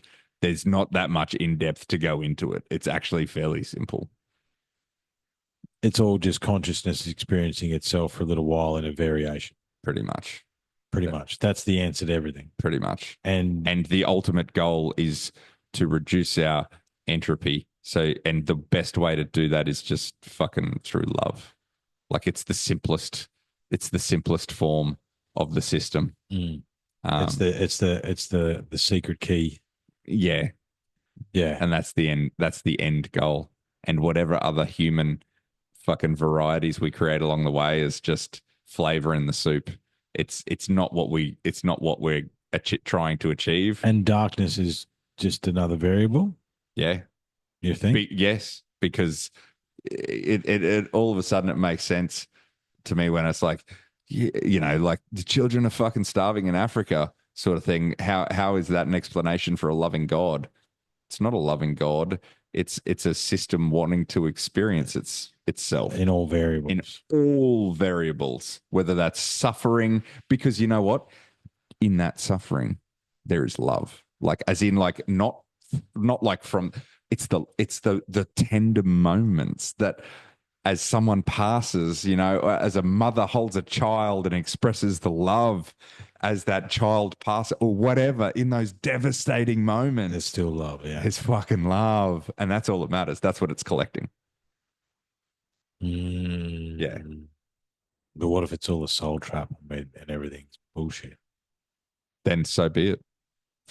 Like That's another variable. I'm sorry, I don't have a fucking answer for that. Like it could be. It could be. What are you going to do? What are you going to do if it is? I'm going to do this. Are you ever going to know if it is or it isn't? No, ultimately we're not. That's really. right. None you know of us what I mean? are. But do you think the only other question I would say to you without listening back to it, and so we can wrap this up, Yes. is your perception, do you think that we are relearning something, or are we I don't like the word evolving, but are ascending, or choose your word. Are we relearning or are we ascending, or it doesn't matter because it's all the same anyway? I'm gonna say when the clock went back and we experienced a reset for whatever reason, there is a level of relearning, but the variables changed. You know how we keep saying about how like maybe the previous civilization didn't have like the computing tech that we have now, Yes. but they found it through a different way. Different way. Yeah, well, that's it's digitally biological. That's the variable. Yeah. Like, yeah, it was all rough cut crystals and they used a sound. They created a sound frequency, yada yada yada. Their tech was different, and then when the reset occurred, we developed, focused on a different section of tech. That's the variable. That's the variable. One of the millions, but that's how it manifested itself on this planet, in this dimension, in this civilization. Yeah. Because also, if you look back across time, and you know, as in, let's support our quackademics for a moment, right? If we want to look back and just follow the general timeline of humans fucking being prehistoric and simple and slowly developing into an agricultural society and stuff like that. Well, every step of the way you get new variables. Like, yes, that happened because that's a good way to get new variables. You get this being with no tech experiences life differently to this being with tech. And what different variables of tech can it have? Multiple different tech. Let's play them out. I want to do this to finish. Yeah, man. But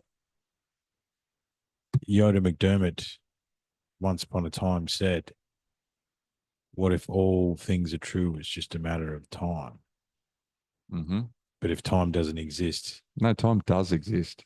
It's all happening at the same time. Same time across multiple dimensions. Yeah, man. You're just in the wrong part of it. The fracti is experiencing something else. The Yodai fucking is the Yodai, man. The Yodai was never wrong. The Yodai was right fucking 8 years ago or whenever the fuck we wrote that shit on that wall. Yeah. Yeah. Same thing. It was 100% fucking, yeah. It's just that me now realizes that it's all happening at the same time. It's not a matter of time. Old time, the past didn't happen 2.5 billion years ago. It happened yesterday. It happened now. It's happening right now. And let's see what fracti. I like fracti, by the way. You like fracti? I'm glad. Let's see what fracti. So this is the guide for the advanced soul, right? So this is nothing. This is book of insight. Lovely book of insight, right? Mm-hmm. And I'm just gonna Bodie Sanders it. Fucking Bodie. We're gonna flick. He's a man. He's a man. I do like Bodie. That must be it.